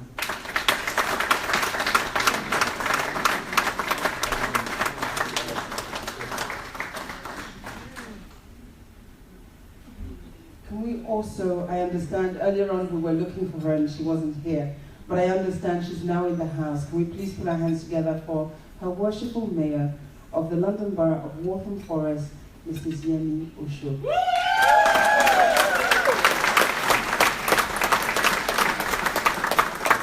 Thank you, ma'am. You're welcome. Okay, we're going to move on to the awards now. the celebration begins for the evening. And I had been told by our chief celebrant that I must ensure that we get through these as quickly as possible because she wants to get onto the dance floor. I couldn't agree more, so yeah, bear with me if I don't read out all the citations, I don't get through them all, but we need to get on this dance floor. And since, you know, the prof wants us to do that, who are we to argue, right? Thank you very much. So our first recipient tonight, is a registered nurse and a district councillor representing the rural and diverse communities of Stoken Church and Rednage. Served on the Improved and Review Commission for 2 years, currently Deputy Cabinet Minister for the Housing and member of the Personnel and Development Committee. She's a parliamentary candidate, and she was a parliamentary candidate in the June 2017 election that was in Doncaster North that we've just concluded. She had the second highest vote, coming second to Ed Miliband, and increased the votes to her first time, and as Ed Miliband put it, a very good start. I agree with that. She's also the board director with Health Watch in Buckinghamshire, where she works with her colleagues to set the strategy and direction for the organization. Ladies and gentlemen, can we please put our hands together to receive her award, Councillor Shade Ado, as she comes up. And presenting this award, can we also welcome Dr. Alistair Shuridu to present the award. Thank you.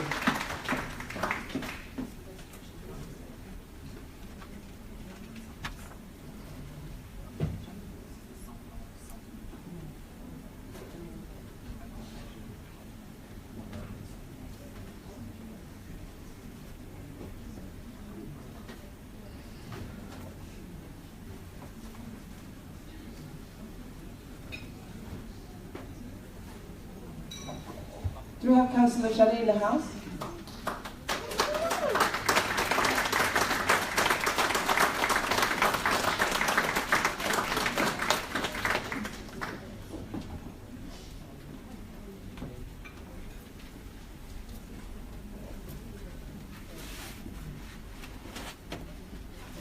Capture them.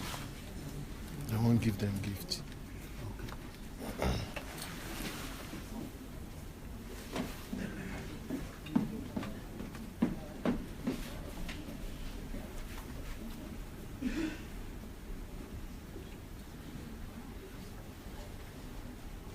Hello, good evening, ladies and gentlemen. I hope you're having a good evening. I believe you are. If you are, can you say something? Thank you.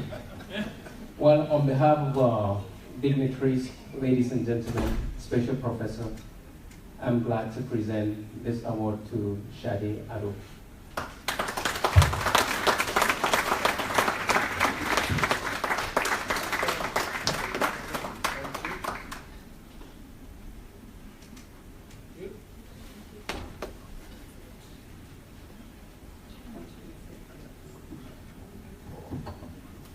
Good evening, everybody.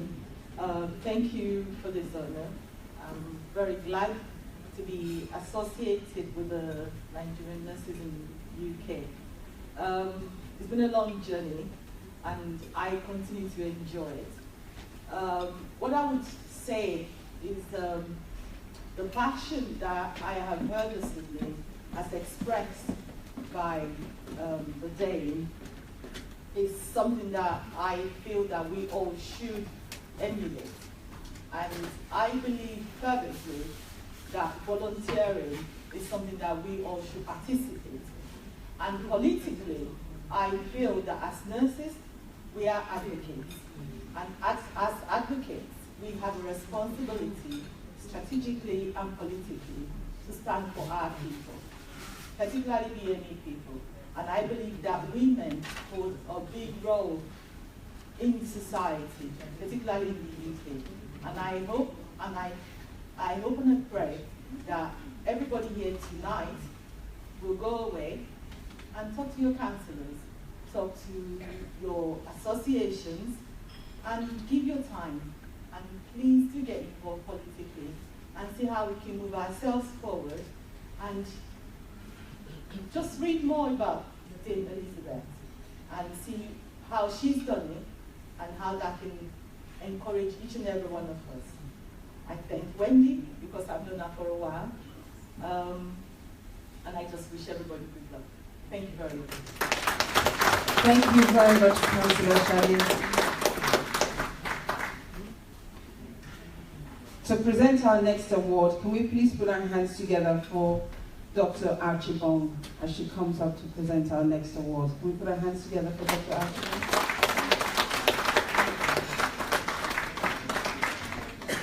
Our next recipient is an FGM consultant and a public health specialist with extensive experience of holistic women-centered care. She established and runs the African World Women's Clinic at Guy's and St. Thomas's Foundation Trust in 1997, since 1997. Her role within Women's Service as GSTT is a unique and extremely diverse one. She provides support and counseling for women and children who are living with FGM and are experiencing difficulties. She acted as an expert witness for the all-party parliamentary hearing on FGM for England and Wales in 2000 and for Scotland in 2005. She received an award from the Queen of England as a member of the British Empire in 2008 for services for women's health and honorary degree doctorate same year from the Middlesex University. She was recognized by HSJ on the 9th of July 2014 as one of 50 inspirational women in healthcare. She was included in the 1,000 most influential Londoners in the London Evening Standard in 2014 and 2015. In February 2016, she was awarded the second prize by the British Journal of Midwifery. I'm just trying to run through this as you will appreciate. A patient care once asked her what she found most satisfying in her job, and it caused her to pause and think for a moment. Ladies and gentlemen, can we please put our hands together to receive the award on behalf of Comfort Momo. She has a representative here for Dr. Comfort Momo, MBA. Let's put our hands together for her.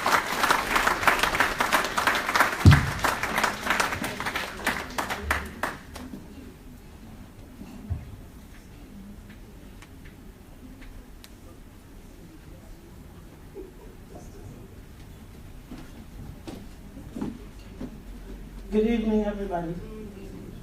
On behalf of the Nigerian Nurses Association, I present this award to Dr. Norman.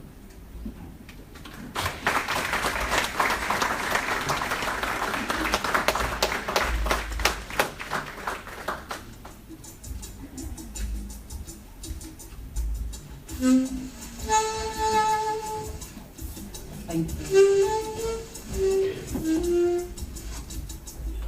Good evening, distinguished ladies and gentlemen.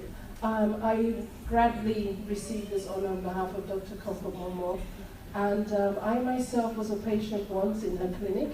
I have known her for over 20 years, and as she rightly described her, she's a great woman, and it's a privilege, in fact, to be here in honoring another great woman, Dame Elizabeth Anionwu. And it's important the role that nurses play in the lives of women like myself and many others like us.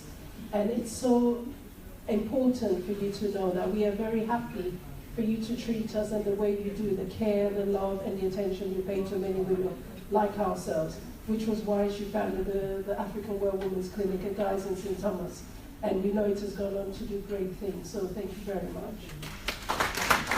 Thank you very much. Our next recipient, Ruth Oshikanlu. She's a nationally recognized expert nurse, midwife, and health visitor with over 22 years track record in delivering secondary and primary health care services in the statutory and voluntary sector. She's the CEO of Goldmind, a coaching consultancy that helps individuals improve their performance at work through employee engagement. She is also a pregnancy mindset expert and owns a private practice in London's Harley Street, where she supports women who have had assisted conception or recurrent miscarriages to enjoy their pregnancy without fear. She's an author, a speaker, a mentor, and a coach. Ladies and gentlemen, can we please put our hands together for Ruth Oshikanu as she comes up to receive her award. As we present this award, can we welcome Ms. Jennifer Obaseki to present of Obaseki and Co.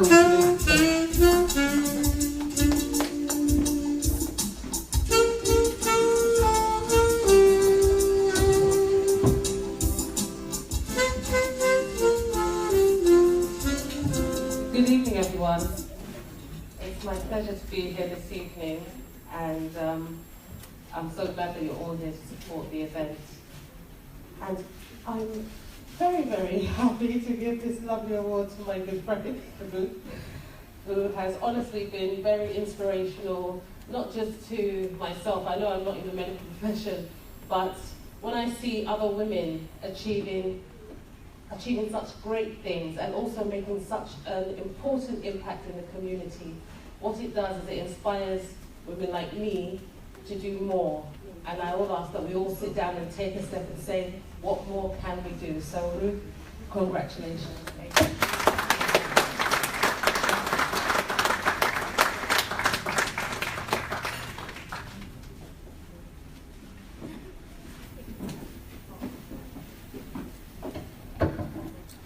So beautiful. Thank you very much. Good evening, everybody. I'm having a lovely evening. I feel so honored to receive this. Thank you, NNCA. I'm proudly Nigerian, made in Nigeria, raised in Nigeria, and everything I do is Nigerian. I let everyone know about it. Yes, I'm so honored. My parents always come with me for awards. Unfortunately, my dad's not here today, and he's a big part of my life, mainly because you know how Nigerian parents are. As soon as you're born, you actually know what you have to be, what you're going to be. So I found myself in medical school at age 16 and decided actually it was my dad's dream. So I dropped out and then I fell into nursing. And you can imagine how he was. He left medicine to be a nurse, a common nurse. But I am so glad because since I have become a nurse, I have enjoyed every bit of it. I love the women I look after. I've met so many friends. And it's so lovely to be able to make an impact on people when they need you most. And so I love what I do, so it's lovely to be recognized for it.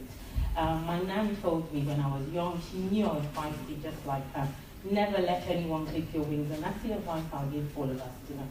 We're all here, and we all have a purpose, so truly live it. Find your purpose, live your purpose, and leave a mark on this planet, because we were meant to be here for a reason. So thank you so much. Congratulations.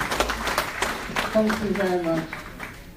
Our next recipient is receiving an award for contributions, outstanding contributions to humanity and healthcare. He taught himself employment law at home. Having suffered racial discrimination at work, he took it upon himself to challenge the inequalities in our society. His experience profoundly affected him to the extent that he single-handedly founded a self-funding organization called Voluntary Employment Advisory Service for Ethnic Minorities, which offers free advice to people who face disciplinary hearings, racial discrimination, bullying, victimization, and harassment at work in the early 90s. As his CV is kind of long, so bear with me. So he has also worked with the National Health Service Trust for over 14 years at a managerial level in 4 different NHS foundation trusts within London. His last job in the NHS was a clinical service manager. He is a leader and has been a mentor to a number of BME nurses and midwives. He has a track record of supporting and developing the junior nurses and midwives to attain their potentials. He is a role model. In 2010, he stood in the general election as an independent parliamentary candidate for Erith and Thames in his constituency, and later stood as a Green Party parliamentary candidate in the general election of 2015. In June 2015, Doctors of Humanities was conferred on him by Victoria Global University for his selfless service to humanity and his consistent efforts to challenge the inequalities in the UK. In October 2015, he was given a Philanthropist and Life Changer of the Year's Award by Gracious Health Foundation. On the 31st of October 2015, he was bestowed with a BEFTA Award, a BEFTA Special Award for Outstanding Contribution to the Society. Ladies and gentlemen, he is married with children. Can we please put our hands together and welcome Dr. Abe Akinichi. And to present this award, can we please put our hands together and welcome Dr. Ben. Can we please put our hands together and welcome Dr. Ben. Dr. Ben, of course, is the president of Locum Doctors Union.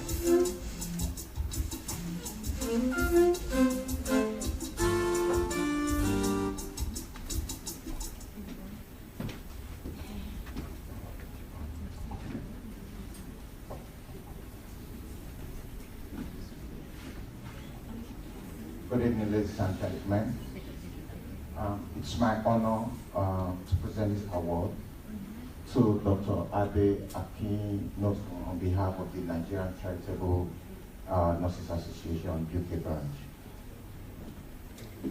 Congratulations.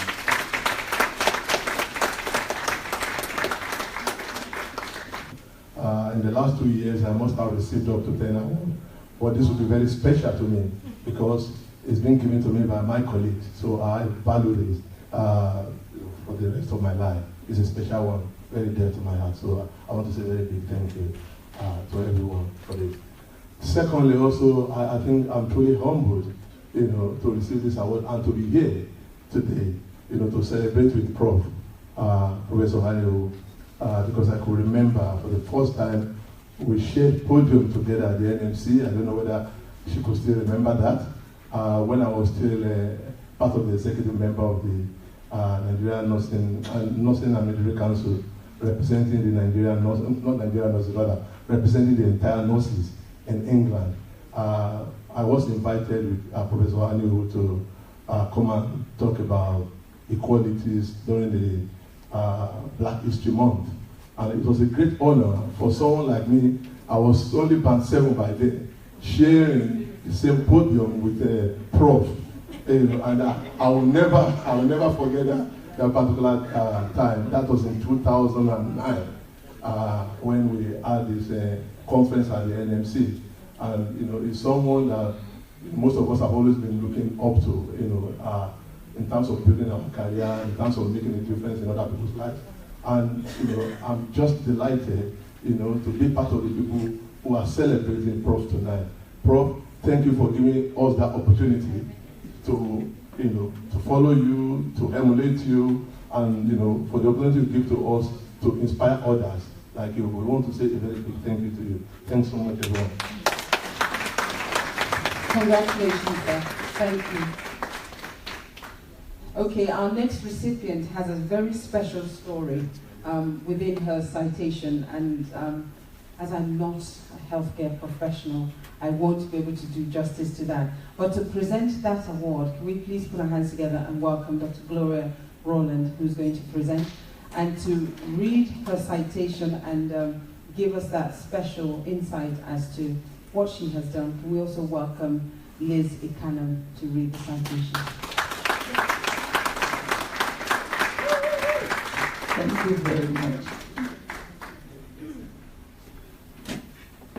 I'm glad to be doing this. For a special nurse midwife, Oluwatosi Ilesoni, who has been, like I always call her, Aburoni, my little dear sister, a hard-working nurse midwife, very enthusiastic, very passionate about her patients. She was trained here in England. She's also a part-time lecturer, a facilitator, and a clinical trainer with the Liverpool School of Tropical Medicine, where she offers her voluntary training to midwives and doctors in the developing countries. She's been to South Africa, she's been to Kenya, and I'm sure she's been to Nigeria, of course, about once or twice to offer a service just free of charge, just to impart on the people who are less fortunate than us here our knowledge and our skills. Oluwasomi has done so much in midwifery, and I will tell you a story. One of the outstanding things she has done to save a woman's life. She was on duty one evening when a woman, I'll try to reduce the medical word jargon here so I can carry everyone along. A woman who we will call para 1, that is, she's delivered once, and she was 30 weeks plus 1 day pregnant. She walked into her clinic where she was on duty, and she complained of generalized body pain, and of course she was having a little bit of bleed. This lady, when they put her on the monitor to monitor her baby, of course they realized that the baby's heartbeat was just decelerating. That is, the heartbeat was going below 160 until when this lady was rushed into the theater for an emergency cesarean section just to save the life of the baby. Unfortunately, while this was going on, this lady went into cardiac arrest. The whole of the medical team were called in. A crash bleed was made. The obstetricians all rushed into the theater. Of course, the pediatricians also came in order to save the baby's life. And before they know what was going on, they started to do the CPR, the cardiac pulmonary resuscitation for this woman. And I think they did that for a while until everybody gave up on this woman and said there was no need to carry on, that she was going to die. But Oluwatosin, a midwife, in the midst of consultants, stood her ground and said, no, she won't give up. This woman must live. She will not die. And she continued with the CRP until the woman bites the signs. The blood pressure started coming up, and this woman started making signs of life and death. Can we please pray for Oluwatosin? She lives only. Can we please come forward for this special award that is presented by my one and only Director of Nursing, Dr. Gloria William.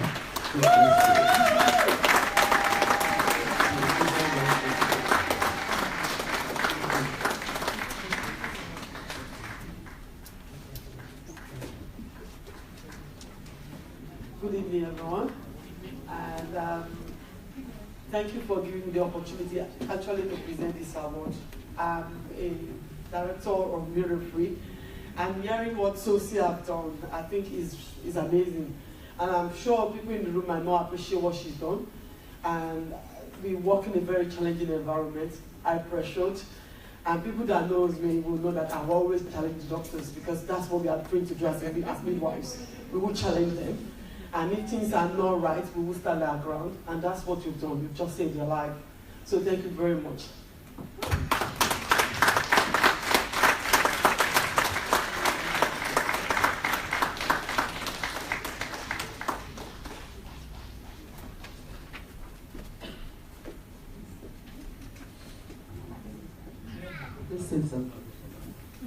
Hello everybody, good evening.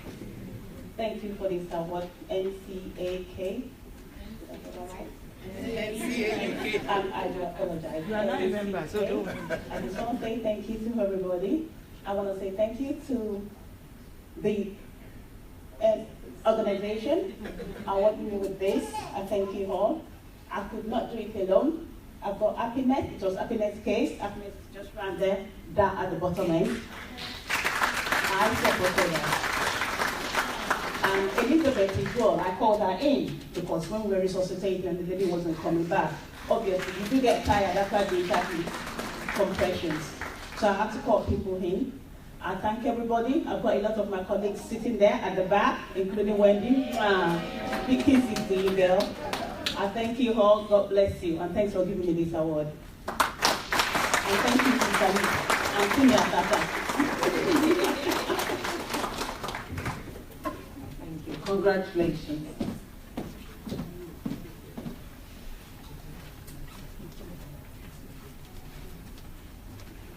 Our next recipient first trained as a registered nurse and midwife in Nigeria before relocating to the United Kingdom in 2000. She continued her nursing career in the UK after completing her NMC adaptation program to become a registered nurse here. Since then, she has gained further qualifications. She has a strong passion for change, innovation, and transformation of health service. She has worked within the NHS and community settings as a consultant midwife and head of midwifery. Most recently, as the Associate Director of Midwifery and Gynecology Nursing at West Hertfordshire Hospital, NHS Trust. She is the first Black African head of midwifery in the history of maternity services in the UK.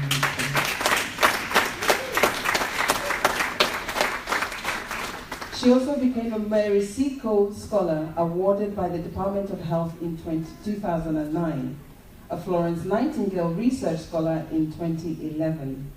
She has won many national awards for her work in transforming maternity care. Her recent work involved transforming poor-performing maternity services into a good maternity unit. What inspires her? She's never tired of continuously improving care for women with the right team around her. Her philosophy: do not limit yourself in life, irrespective of color, religion, culture, or ethnic background.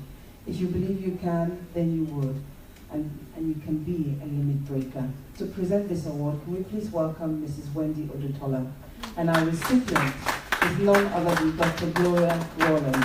Can we please put our hands together for both of them as they come up? Let's keep clapping. At least I think Gloria deserves it. Hello everyone.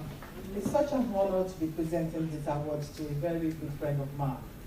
I don't know what to say to you, Gloria, but I think I need to say this in the presence of everyone that you've been an inspirational.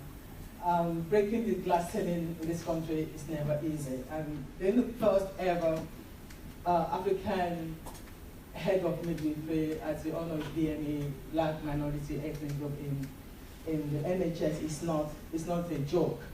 To reach the height that she has reached, or where she is now, I think I know a lot about your story. You're very close. It's amazing. She is a role model. She's a mentor. She is someone to follow through.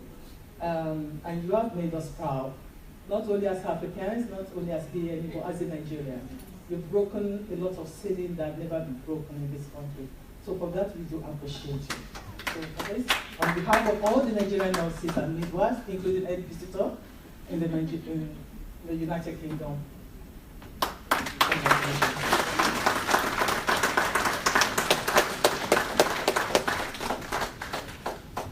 Well, it's a bit of a surprise in a way. And she knows that I don't really like this. I don't like the publicity that much. What I want to say is that I just want to thank the Nigerian Nurses Association for the award. I want to thank Wendy. Wendy has been a great friend. I know a lot of people through Wendy. I used to say she's the opposite of me. She do the social bit. I do the quiet bit at the back. But the thing I want to say is that it's been an amazing journey all the way through. And I think one of the things I want to lay emphasis on is that everything I said in my philosophy, I really meant it. If you think about someone that came to the UK in 2000, and you can just calculate the years yourself, and as an adaptation nurse, and you'll understand what that means as well. And for you to sort of like rise, and I think at that time I became head of midwifery, I was one of the youngest as well. So for me, it was an honor then. But what I believe is that anybody can be what I am. Anybody can be whatever they want to be. It depends on you and depends on how you want to do it. I tell people it's about the mindset. You can do anything if you want to. And I just want to encourage everyone here, and I know there's a lot of things about BME, nurses and midwives, No matter how much or how many times you go for interview and they turn you down, don't give up. Keep going until you get it. And that's how to just do it. If you believe you can, and you would one day, just keep going for it. And just want to say thank you to everyone. Thank you. Thank you very much, and congratulations, Laura. I'm trying to speed up. Okay, our next recipient is a distinguished nurse practitioner of over 30 years and qualified as a registered midwife in 1984 and worked both in the primary care and teaching hospital in Ogun State, Nigeria, before proceeding to England in 1998 for international study. She has also worked as regional officer with the Royal College of Nursing and co-pioneer of FRCN BME Nurses Forum and support for nurses with work-related stress. She is the founder of Ivory Health Foundation and executive director of consulting organization leading on healthcare policy, service sustainable development and transformational change, both nationally and internationally. She was awarded Queen's Nurse title in 2012 in recognition of her leadership and commitment to providing high quality care to patients. She's also the first to receive National Activist of the Year Award in 2013 by Movement for Change in recognition of her philanthropic and charitable work in supporting less privileged in the community to achieve health and well-being.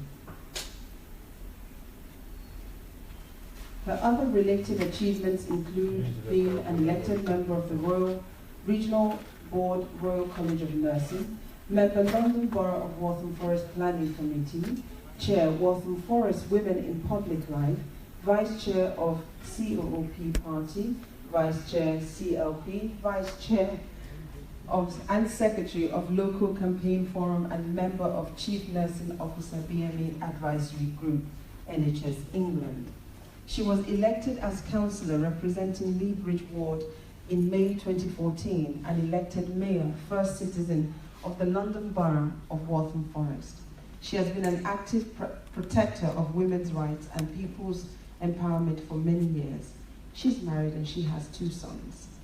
And to present this award, can we please welcome the Acting High Commissioner, His Excellency, Mr. Simon Orga.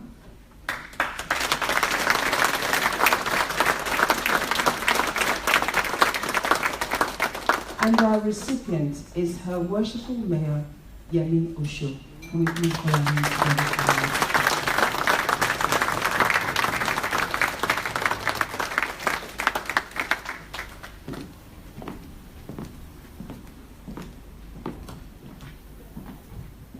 Many of you who are not recipients of that, you might not get to know what is written on the award. I will take the opportunity to read the award is there in tiny print.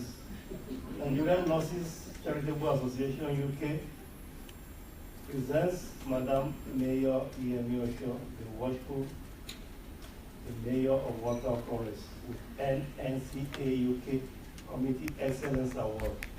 So it is indeed my pleasure and privilege to present this to you. Congratulations.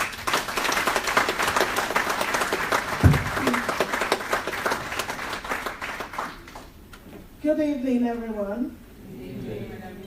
Firstly, I would like to apologize for coming late this evening.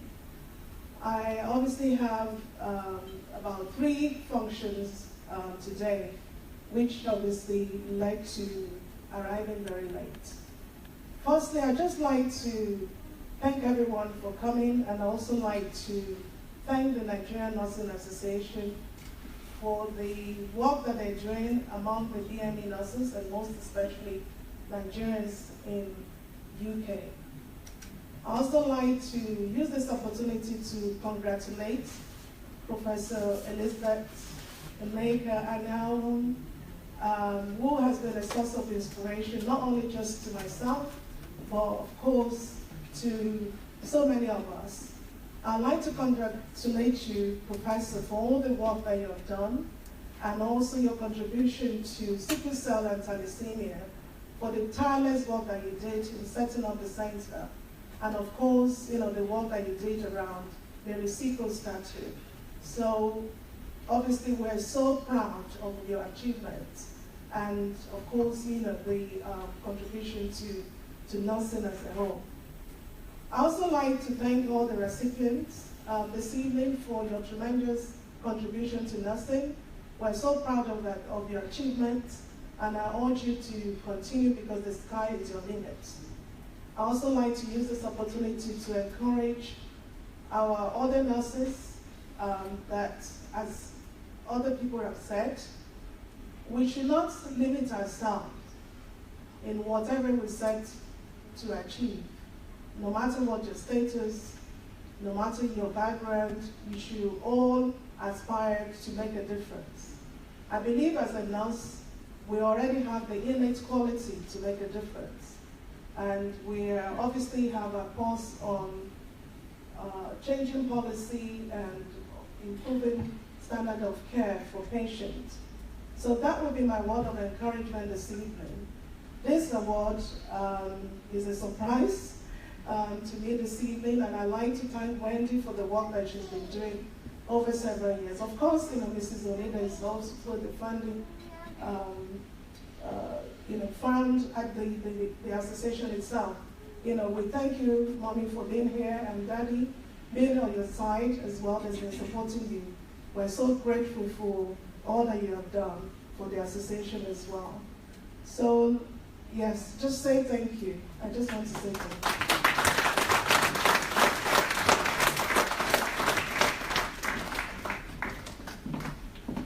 Oh, can I ask the Acting High Commissioner to please wait a moment? Sorry, sir. Sorry, sir. Ladies and gentlemen, can we please put our hands together and welcome the Prof to come up? She would like to make a presentation of her own. Let's put our hands together for our chief celebrant tonight, Professor Elizabeth Nneka Anionwu, DBE, CBE, FRCN, PhD. Let's keep clapping as she comes. She wants to make a presentation of her own, and I'm also concerned about the fact that she equally wants to dance. You're welcome, ma'am. Thank you very much indeed, Your Excellency, Madam Worshipful Mayor, and all you beautiful nurses. I know there's some doctors in the house, but this is a big hello to all the nurses, first of all, and particularly the association. It's a huge honour to be celebrated in this way, and to have all the honourable guests that we have. I would like to say a particular thank you to my family, my daughter Azuka. Azuka, stand up please. Thank you. And my granddaughter Rianne, who've travelled to London to come to this event, so I really appreciate that. And I'd also like to particularly thank the representatives of the two charities that I'm involved with. First of all, the Sickle Cell Society, Michelle and her partner, who's the treasurer of the Sickle Cell Society, and Trevor Sterling and Karen Bonner. They did actually say they might have to leave early, but they were at the far table, and they are representing, well, they run the charity that has taken over from the Mary Seacole statue appeal. It's actually going to be launched next week, and it's called the Mary Seacole Trust. So look out for the news coverage next week, because it will be launched on the anniversary, the first year anniversary of the unveiling of the Mary Seacole Memorial statue. Now, put your hands up if you've actually seen the statue. You've gone down to Westminster, fantastic, but there's a heck of a lot of hands that haven't gone up. So, please, it's the first statue to a named black woman in this country, and she was a nurse. So please, do go down. Now, I wanted to thank you very much indeed. Thank you. Some of you might know I've written my memoirs. Yes, yes. You've got a bookmark on your desk, on your table. That beautiful little brown baby is me when I was 9 months of age, sitting on my mother's knee. And it gives me great pleasure, sir, to present you with a copy. And connection. You know the 6 degrees of separation? This is probably 20 degrees of separation. But what it is that some of you who know me and those of you who've actually read my memoirs will know that I didn't know my father until I was 24. I didn't even have his surname, and I discovered him very, very quickly. Within 3 days of looking for him. And he was in London, and I was, say, nearly 25. And the first photographs he gave to me when I first met him was when he was actually the Nigerian ambassador to Italy and the Vatican. And if you look at the back, that's my late father greeting Pope Pius VI in Italy when he was presenting his credentials. And also that my father told me he had actually been posted to London as the High Commissioner. I didn't know him in those days, of course, but due to circumstances, you have to read the book to find out more. But that's the connection I feel that we have, and so it gives me great honour to present the memoirs to you. Thank you.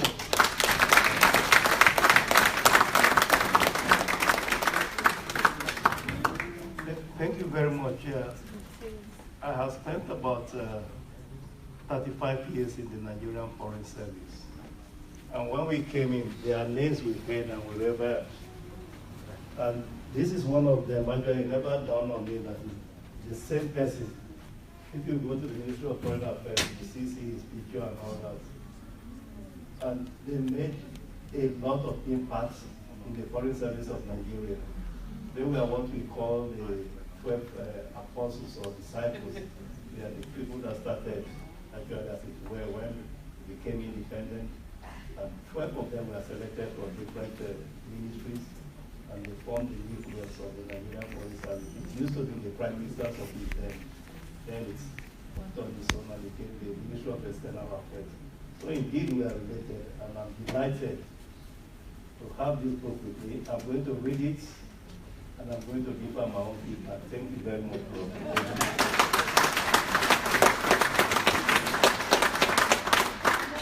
And the second person that I'd like to present my copy of memoirs is the Worshipful Mayor of Waltham Forest, please. Thank you.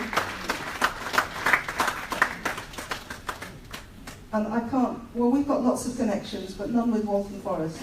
Sorry about that. I hope you enjoy it. Thank you.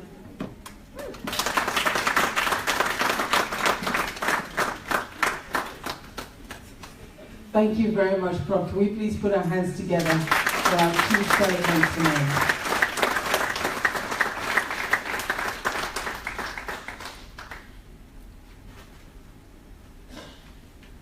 Okay, our next recipient has been a nurse for many, many years. This is a woman that I came to know about 15 years ago. And I tell you, she's always been a woman on a mission.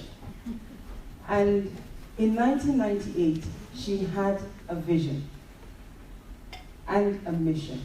And her mission was to provide a forum for collective action by Nigerian nurses in the United Kingdom. She wanted for them to be able to investigate, define, and make contributions to issues relevant to themselves and the community, with a view to finding lasting solutions that will bring change, improve living conditions, and working standards. Her aim was to provide leadership in advancing nursing practice within the African community. Oh, that person must be a latecomer.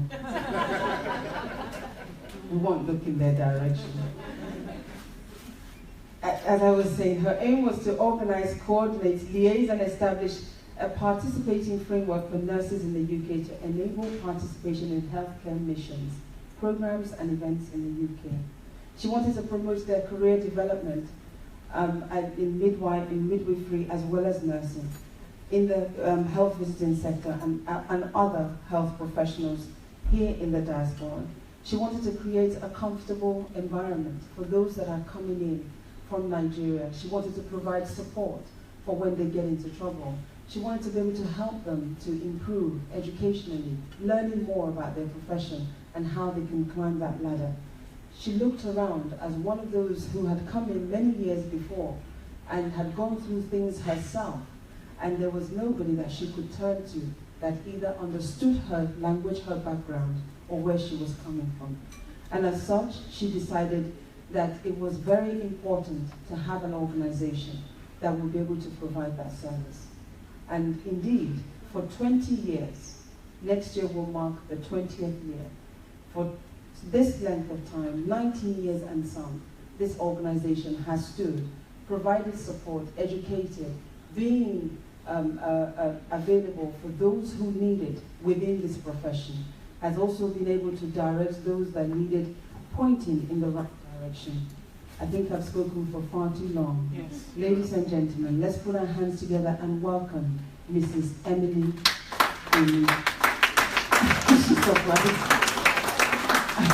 Let's put our hands together and welcome Mommy as she comes up to receive her award and appreciation for what she has done. Oh, please continue clapping. By the way, she doesn't do anything without her husband, so let's welcome Daddy. As you can see, they came very neatly as showbeats together. And presenting this award, ladies and gentlemen, let's put our hands together and welcome Professor.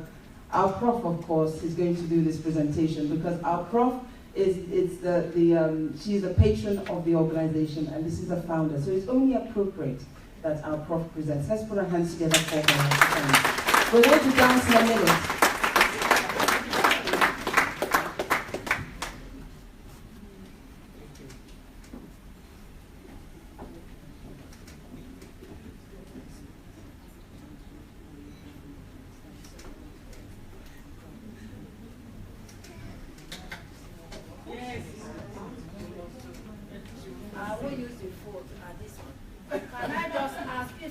Wants me to say something. Yes.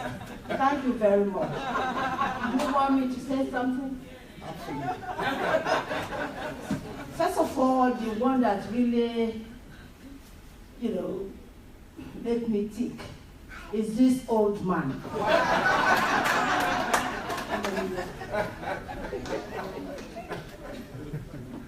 I've married him 51 years ago. And he still remains my baby. He allows me to do things and he's always a good man. Can you help me to appreciate Christ in him? Thank you very much. I'm going to take your time. He's a good man. He brought me to this country when I was little, the first time we were, when did you come here? 1967. That was our first time when we came to this place. And God has helped us a lot.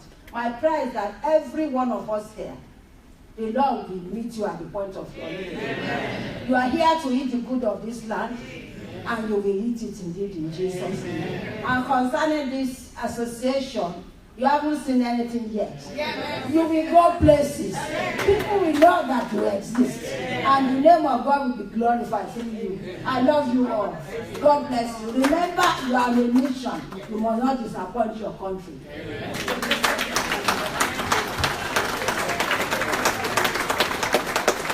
Oh, let's continue clapping. Let us continue clapping. She's always been like that. Okay. So, for the reason why we are here, ladies and gentlemen, most of you have turned up, you've heard so much about her. To be honest with you, I would have to read the book to all of you in order to do justice, I think, to her citation. But we've heard so much. To present this award, once again, can we please welcome His Excellency, Mr. Simon Oga, Acting High Commissioner for Nigeria to the United Kingdom.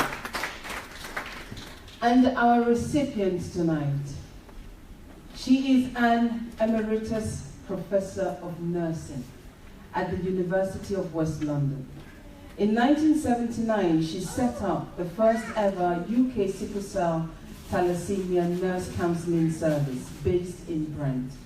Elizabeth then became a senior lecturer in community genetic counselling at the University College London Institute of Child Health. Prior to retirement in 2007, she was the Dean of the School of Adult Nursing Studies and Professor of Nursing at University of West London, before establishing the Mary Seacole Centre for Nursing Practice, also at UWL. She is the co-author of The Politics of Sickle Cell and Thalassemia, my apologies, published in 2001 by Open University, and author of A Short History of Mary Seacole, a resource for nurse and students, published in 2005. Elizabeth was Vice Chairperson of the successful Mary Seacole Memorial Statute Appeal. The statute was unveiled in June 2016. She is also a patron of the Sickle Cell Society and the Nigerian Nurses Charitable Association UK, and is the Vice President of Unite, Community Practitioner and Health Visitors Association.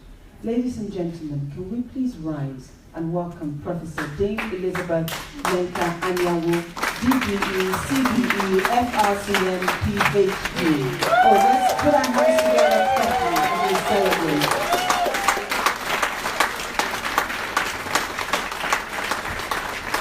Thank you very much. Indeed, it is a special privilege for me to be presenting this to Professor Elizabeth Anionwu. Somebody I met a few years ago, but for the association that has been explained to me this evening, I think I want to borrow her from the nursing profession to talk to the Nigerian Foreign Service. Congratulations.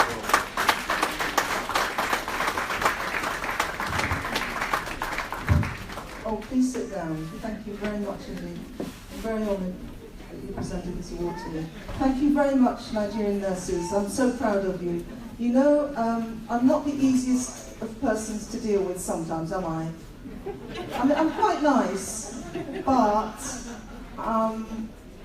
you know, I want your association to be, I want to be really, I'm proud of you, but I want to be even prouder of you. And there are, has anybody ever calculated how many Nigerian nurses and midwives and health visitors are in this country? There must be thousands. And I think that's what I want your next stage to be, to get so many more on board, because you're a powerful voice. And you know, with the tragedy of Grenfell Tower, have you noticed something? Because so many voices were raised in the community and by their champions, look at some of the outcomes of their challenges. Now, translate that to Nigerian nurses and other health professionals. You could have such impact if you had even more members. So could you all go, well, when you go home tonight, because we're going to be doing some dancing, you're going to be sleeping, I know, but at the weekend, please think of more Nigerian nurses and midwives that you could, oh, isn't that lovely? Thank you. That's lovely, thank you. So think of more people that you can recruit to the organisation. So it's one of the largest representative groups of the Nigerian health professionals in this country. That's my ask of you this evening, okay? So I'm going to close now. What a beautiful photograph this is going to be.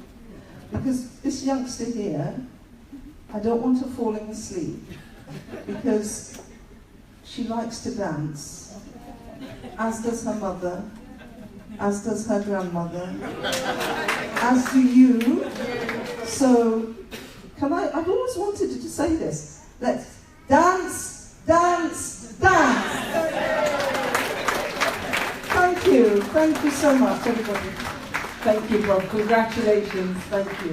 Thank you very much, sir. Thank you.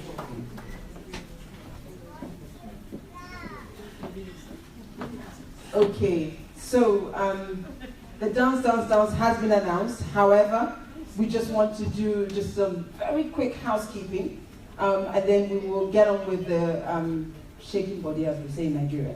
So, to appreciate the community leaders, can we please put our hands together for this woman? I don't know how she does it. She doesn't sleep. She hasn't eaten today, but she has made sure that everything that needed to be done was done. Ladies and gentlemen, let's welcome Mrs. Folake Ajayi, even though she's running up and down.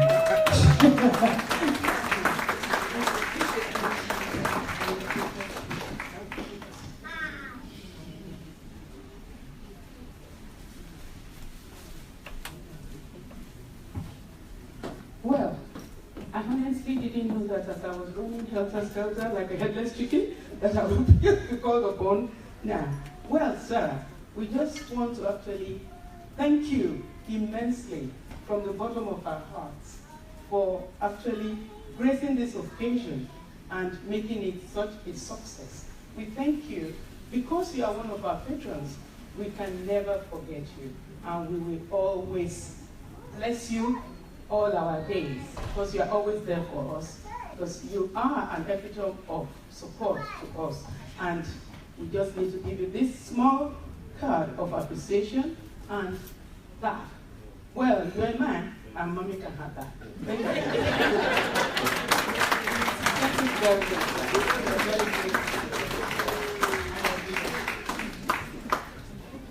much.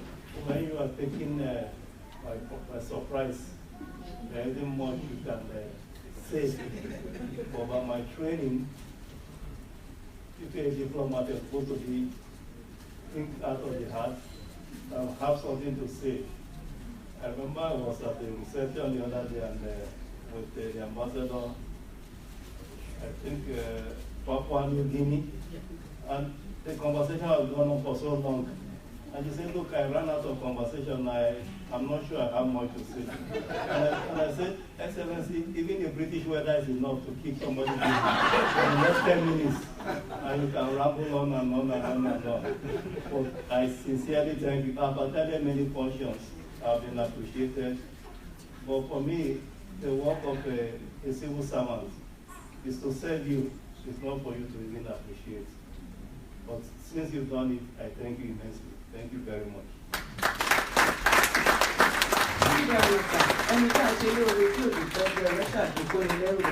Sorry, that's true. If you don't say thank you, then it's as if you've got a thief coming to take your things away. I think I'm going to call on the next person, ID Medical, because without them, tonight wouldn't have been possible. And we would like to call on Cheryl Breed, who led the team here today for us to appreciate her. Cheryl, are you somewhere there? We need to say thank you from the bottom of our heart. Can we have you there, please? Thank you very much for making the day a success. Can you proceed, please, to the podium?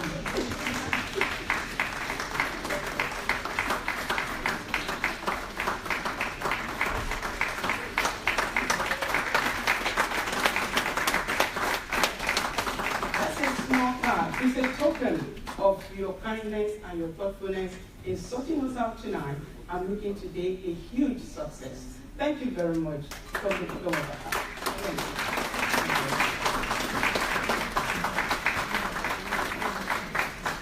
I'm going to string some surprises.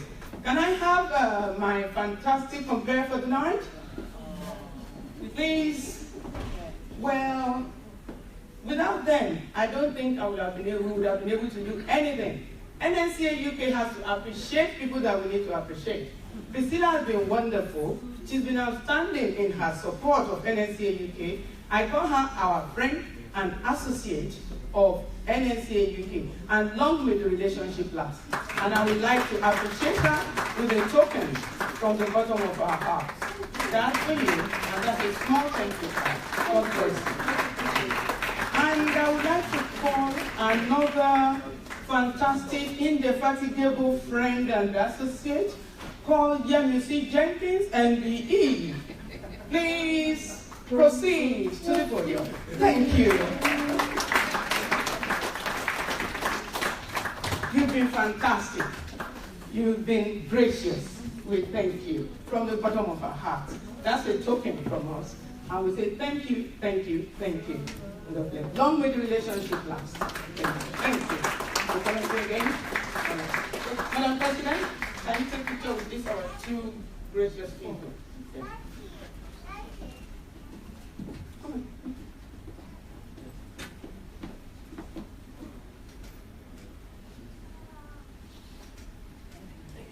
Thank you, guys. Thank you.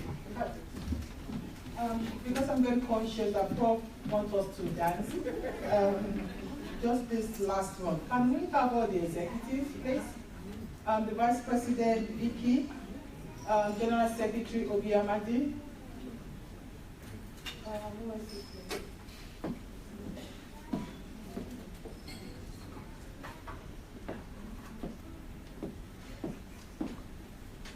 please? Please? Oh, Felicia.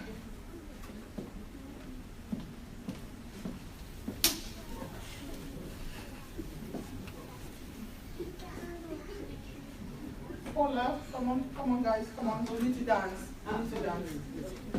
Yeah. Victoria? Victoria also?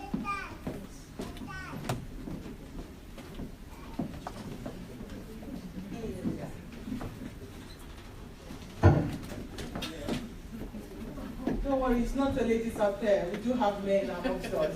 You know, they're just right here. One of them traveled today, one traveled last week. So it's not a women's affair, even though there are more women in the nursing profession than men. Right, this is us. I think there are about 15 of us that should have. Have I pissed anyone out? Anyhow, I just want to say a big thank you to these guys, because without them, NNC, the organization cannot move on. So please join me to appreciate my executives.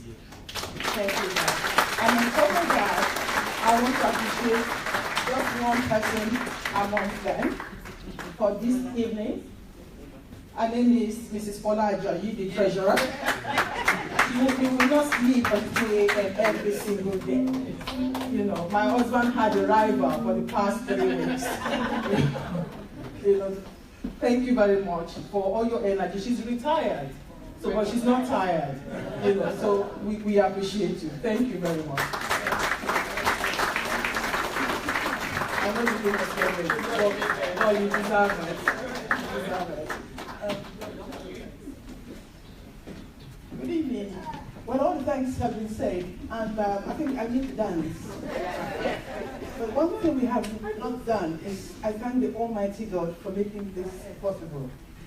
And I thank Him for sending you home in all one piece, and you will forever remember NNCA UK. So I thank you all. Let's get on with it. Thank you. Thank you very much. Please, please, please bear with me. Throughout the evening, you have heard about the Sickle Cell Foundation that Prof put together, and they have been waiting in anticipation. Apparently, they just want to say something for just a minute. So, can we please put our hands together and welcome the Sickle Cell Foundation? I will be very quick because I too love dancing, so I'm not going to read the half of this. It's actually, unfortunately, our chief exec, John James, had a bereavement. Otherwise, he absolutely would have been here, as with our chair, Kai Bangola.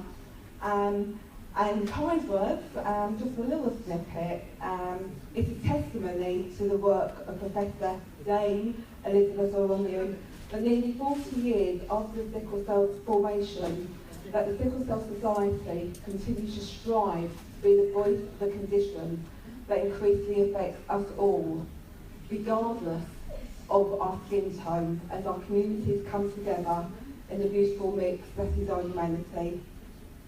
At a time in history when leaders fail to listen to public voices, we are blessed with Dame Elizabeth Anionwu, whose strength is born out of a willingness not only to listen, but to take action and show compassion for those whose voices aren't heard. Long may this continue. Thank you so much, Dame. I mean, you're a fantastic patron who does so much for the society. Every opportunity, you're the most amazing ambassador, and if it wasn't for you establishing the very first counselling service in Brains almost 40 years ago, which is unbelievable when you look so amazing, we wouldn't be the successful society we are today. So thank you very much. Thank you. Wow. Very quickly, how was your evening? The people at the back, what happened? On a no job, no. I mean, our comedian tried. Let me try it again. How was your evening? Thank you. Well, it's that time of the night, as the prof announced earlier. It is dance, dance, dance. However, before we go off to dance, dance, dance, you will agree with me that there is no parking around here, except in the car park. So I urge everybody to please get one of these and get it stamped so that you can get the discount if you parked underneath in the car park. So please grab one of these and get it stamped. When you get to the desk downstairs, you should be able to exchange that for a discount on your parking. And on that note, I would like to say a very big thank you of my own. Thank you very much. You guys have been a super amazing audience. To all the recipients, congratulations and well done for all that you do for the community and in your respective roles. And on behalf of my friends, NNCA, I want to say thank you. Yes, I will continue to associate with you all. What can I say? I don't have a choice. No. In all honesty, why ever not? I mean, they are nurses. For what they do, just for that alone, they deserve to have everything that I can do to support them anytime that they need me to. And on that note, I would like to say thank you. You have all been brilliant. Please put your hands together for yourselves.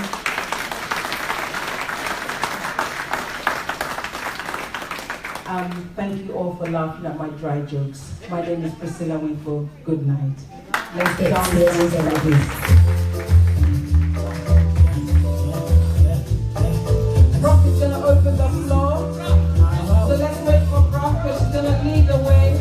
You know, she promised she's going to open the dance floor. So ladies and gentlemen,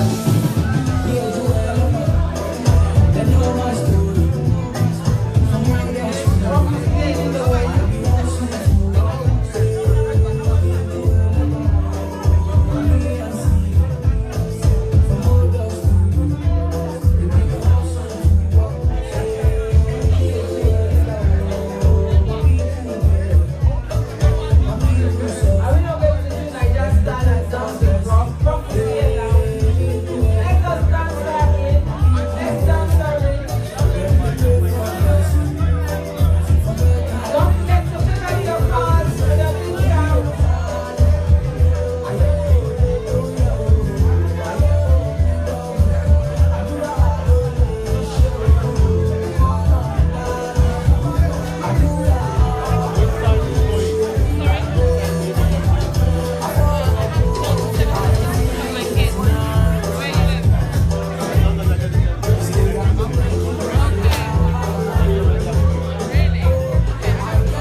Wow, it's been a very, very beautiful night. I hope you've been enjoying it. We've been transmitting live to you all the way from Holiday Inn. And I do hope we've been able to satisfy your conscience. We've been able to bring out to you what all the nurses right here, the Nigerian nurses, are doing in the United Kingdom. Again, as usual, my name is Olayomi Koiki, bringing it to you as it's happening, not just here in UK, but globally as well. Now I've got one of the most important person that you must have seen when I was bringing this live to you. She's just going to talk to us just under 2 minutes. I know she wants to dance as well. I have to drag her out. I won't take much of her time. I just want her to tell the Nigerians watching. We've got over 1,000 people watching us live on Facebook what tonight is all about and what is the message to the young ones. Excellent. So tonight is all about celebrating the achievements of Nigerian nurses in the UK. And nurses do a lovely job, looking after people from the cradle to the grave. So it's lovely to see the positive difference they're making to people they serve, patients, children, families, parents, the community. And we had an amazing celebration of one of the patron of the organisation, the Nigerian Nurses Charitable Association UK, Professor Dame and Elizabeth Anionwu. And she's been a role model for so many of us. She's set the pace for us, and it's just easy to follow in her steps. So for young people, it's very important to know what your purpose is in life.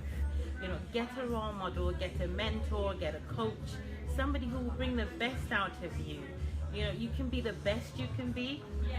Just achieve and take action, set goals, and you can be anything you want to be. Do not let anyone clip your wings, because beyond sky is the limit. So that's the message I have for you. And then I know you've said everything. Could you just tell the audience, those that might not know you, what the name is again? I did post it as everyone was receiving their award, who that person is, but just for those that probably didn't see that message now, can you just tell us again your name, and then I'll just let you go because I know you want to dance as well. My name is Ruth Oshikanlu, and I'm a Queen's nurse. I'm a fellow of the Institute of Health Visiting, and I'm a fellow of the Royal College of Nursing. So what I do is I support women who've conceived through IVF. Women want to become mothers, so I support them to achieve their dreams. And so I feel so honoured to be recognised for something I love and I'm so passionate about doing. So that's my name, Ruth Oshikanlu. Thank you very much. Well, you've had it all there. Yes. Thank you very much for giving that time to Nigeria Diaspora. And I do hope, like I said, we bring it to you tomorrow again. Is another Women's Matter. We're going to be there live from tomorrow at 10 a.m. up to 4 p.m. If you haven't got your ticket, I hope you've got the ticket now, because Nigeria Diaspora again, we'll be live from there. We're trying to bring somebody else again that might be able to speak to you. But the most important thing is there's a lot of people having fun. But I do hope I'll be able to bring one person to speak to you.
Okay, you know what? Okay, Niger Diaspora, bringing it to you as it's happening. You were one of those that got the award. People already saw you. We've got 1,000 people watching us on Facebook. In just 1 minute, just the message to the youth, because we've got so many black youth that have been killed on the street, and I want you to be sending this message to them in just less than a minute. What I want to say to the youth is that they should get themselves focused. They should set a target for themselves about what they want to achieve in life. You've heard a lot about mindset today. It's about their mindset, you know, what they really want to achieve, how to get there. They have all the resources in this country to become whatever they want to become. If some of us that we came from Africa can do well, can get to where we want, I don't see anything stopping those ones that were born here to become what they want to become. So it's about being focused. It's about, you know, having their own mindset, what they want to achieve, what they want to become in life, and they work towards that. Thank you very much. Well, you've had it all there. I'm going to get his name again, and your name again, sir? Dr. Abe Akin-Oshun. Dr. Abe Akin-Oshun. You already saw it when I was presenting, you know, when he was collecting the award. You know what it is all about. The most important thing is get focused and believe in yourself. Thank you very much. You still want to dance? Yes. And I'll let you go as well. Thank you very much. Thank you very much. See you soon. Most important thing, Niger Diaspora, bringing it to you as it's happening. I say, let us know where it is, and we'll try as much as possible to get there. I hope you've enjoyed it as much as I have enjoyed it. It's been a long night, and we will be meeting up again at Every Women's Matter tomorrow, and I do hope you've got your ticket ready for that as well. Thank you very much for the organization, for letting us bring this event to you live. I'm still trying to bring, let me see if I can just, I know the mayor is just going, but it would be nice, you know, for the mayor to speak to the audience. 1,000 people are watching us live since this event. In less than a minute, you know, if you can just tell, you know, the Nigerians community right here in United Kingdom, one message for those youth out there, because we're having too much problem with our youth, and that's just the message I want you to pass on. Thank you very much. My message to our young people is that they have to take up the challenge, and they should not be afraid, irrespective of their background or their status, to take on, you know, community work or voluntary work in their community. I will encourage them. They need to use their talent and the skills to be able to be who, you know, they want to be, and never pursue themselves to the fact that, you know, they might not reach their goal. But my encouragement to them is that if I can do it, yes, you can. Thank you very much. Well, you've had it all there, you know, from the mayor of Waltham Forest. I've said it all. The most important thing is believe in yourself, focus, and I do hope, as we have brought it to you all the way right here from Holiday Inn, where this has taken place, I hope you've enjoyed it as much as I have enjoyed it. The most important thing is, it's coming up to 12 midnight, and we still got one morning for another Ramadan, and then we'll be saying goodbye to Ramadan. But the most important thing is believe in yourself, and then everything will come up to you. Thank you very much again for watching.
Well, it's coming up to the end of the show from our side, Nigeria Diaspora. We do hope we brought to you one of the most part of the summer. Like we said, it's just the beginning of the summer. There's so much happening, there's so much coming up, and we do hope you will let us be part of your event. Get in touch with us, yomi@nigeriadiaspora.net. It's been a very fantastic night, and I do hope you've enjoyed it so much as I have enjoyed it as well. The most important thing is believe in yourself, dream high, and you will definitely get to that destination wherever it is. Again, as usual, this has been brought to you by Nigeria Diaspora, one central hub connecting not just the Nigerians here in UK. A lot of people have been connected with us, on this particular evening from all over the world, and we do appreciate every one of you. We have about 4,000 people watching this all over the world. Wherever you are, whatever you've gained, whatever you understand from this particular event, make use of it and work towards that goals. We say thank you to all the nurses, not just in the United Kingdom, but those working very hard, with little resources back in Nigeria, Kenya, all over the world. We do hope our government will be able to do something so that we can have so many of our nurses that are working in very, very difficult conditions, to achieve all those what have been achieved tonight from all these nurses that have been presented with different awards. Again, as usual, you know where we are, and we'll be coming back again tomorrow. Women's Matter, where is another beautiful evening. If you haven't got your ticket, try and get your ticket. Again, join me every Wednesday between the hours of 7 p.m. and 9 p.m. on Niger Voices, where we bring to you what is actually happening not just in the United Kingdom, but also happening globally as well. Thank you to all the 4,000 people that have logged on tonight and watched it from every part of the world. From me, Olayomi Koiki, I say, O da aro.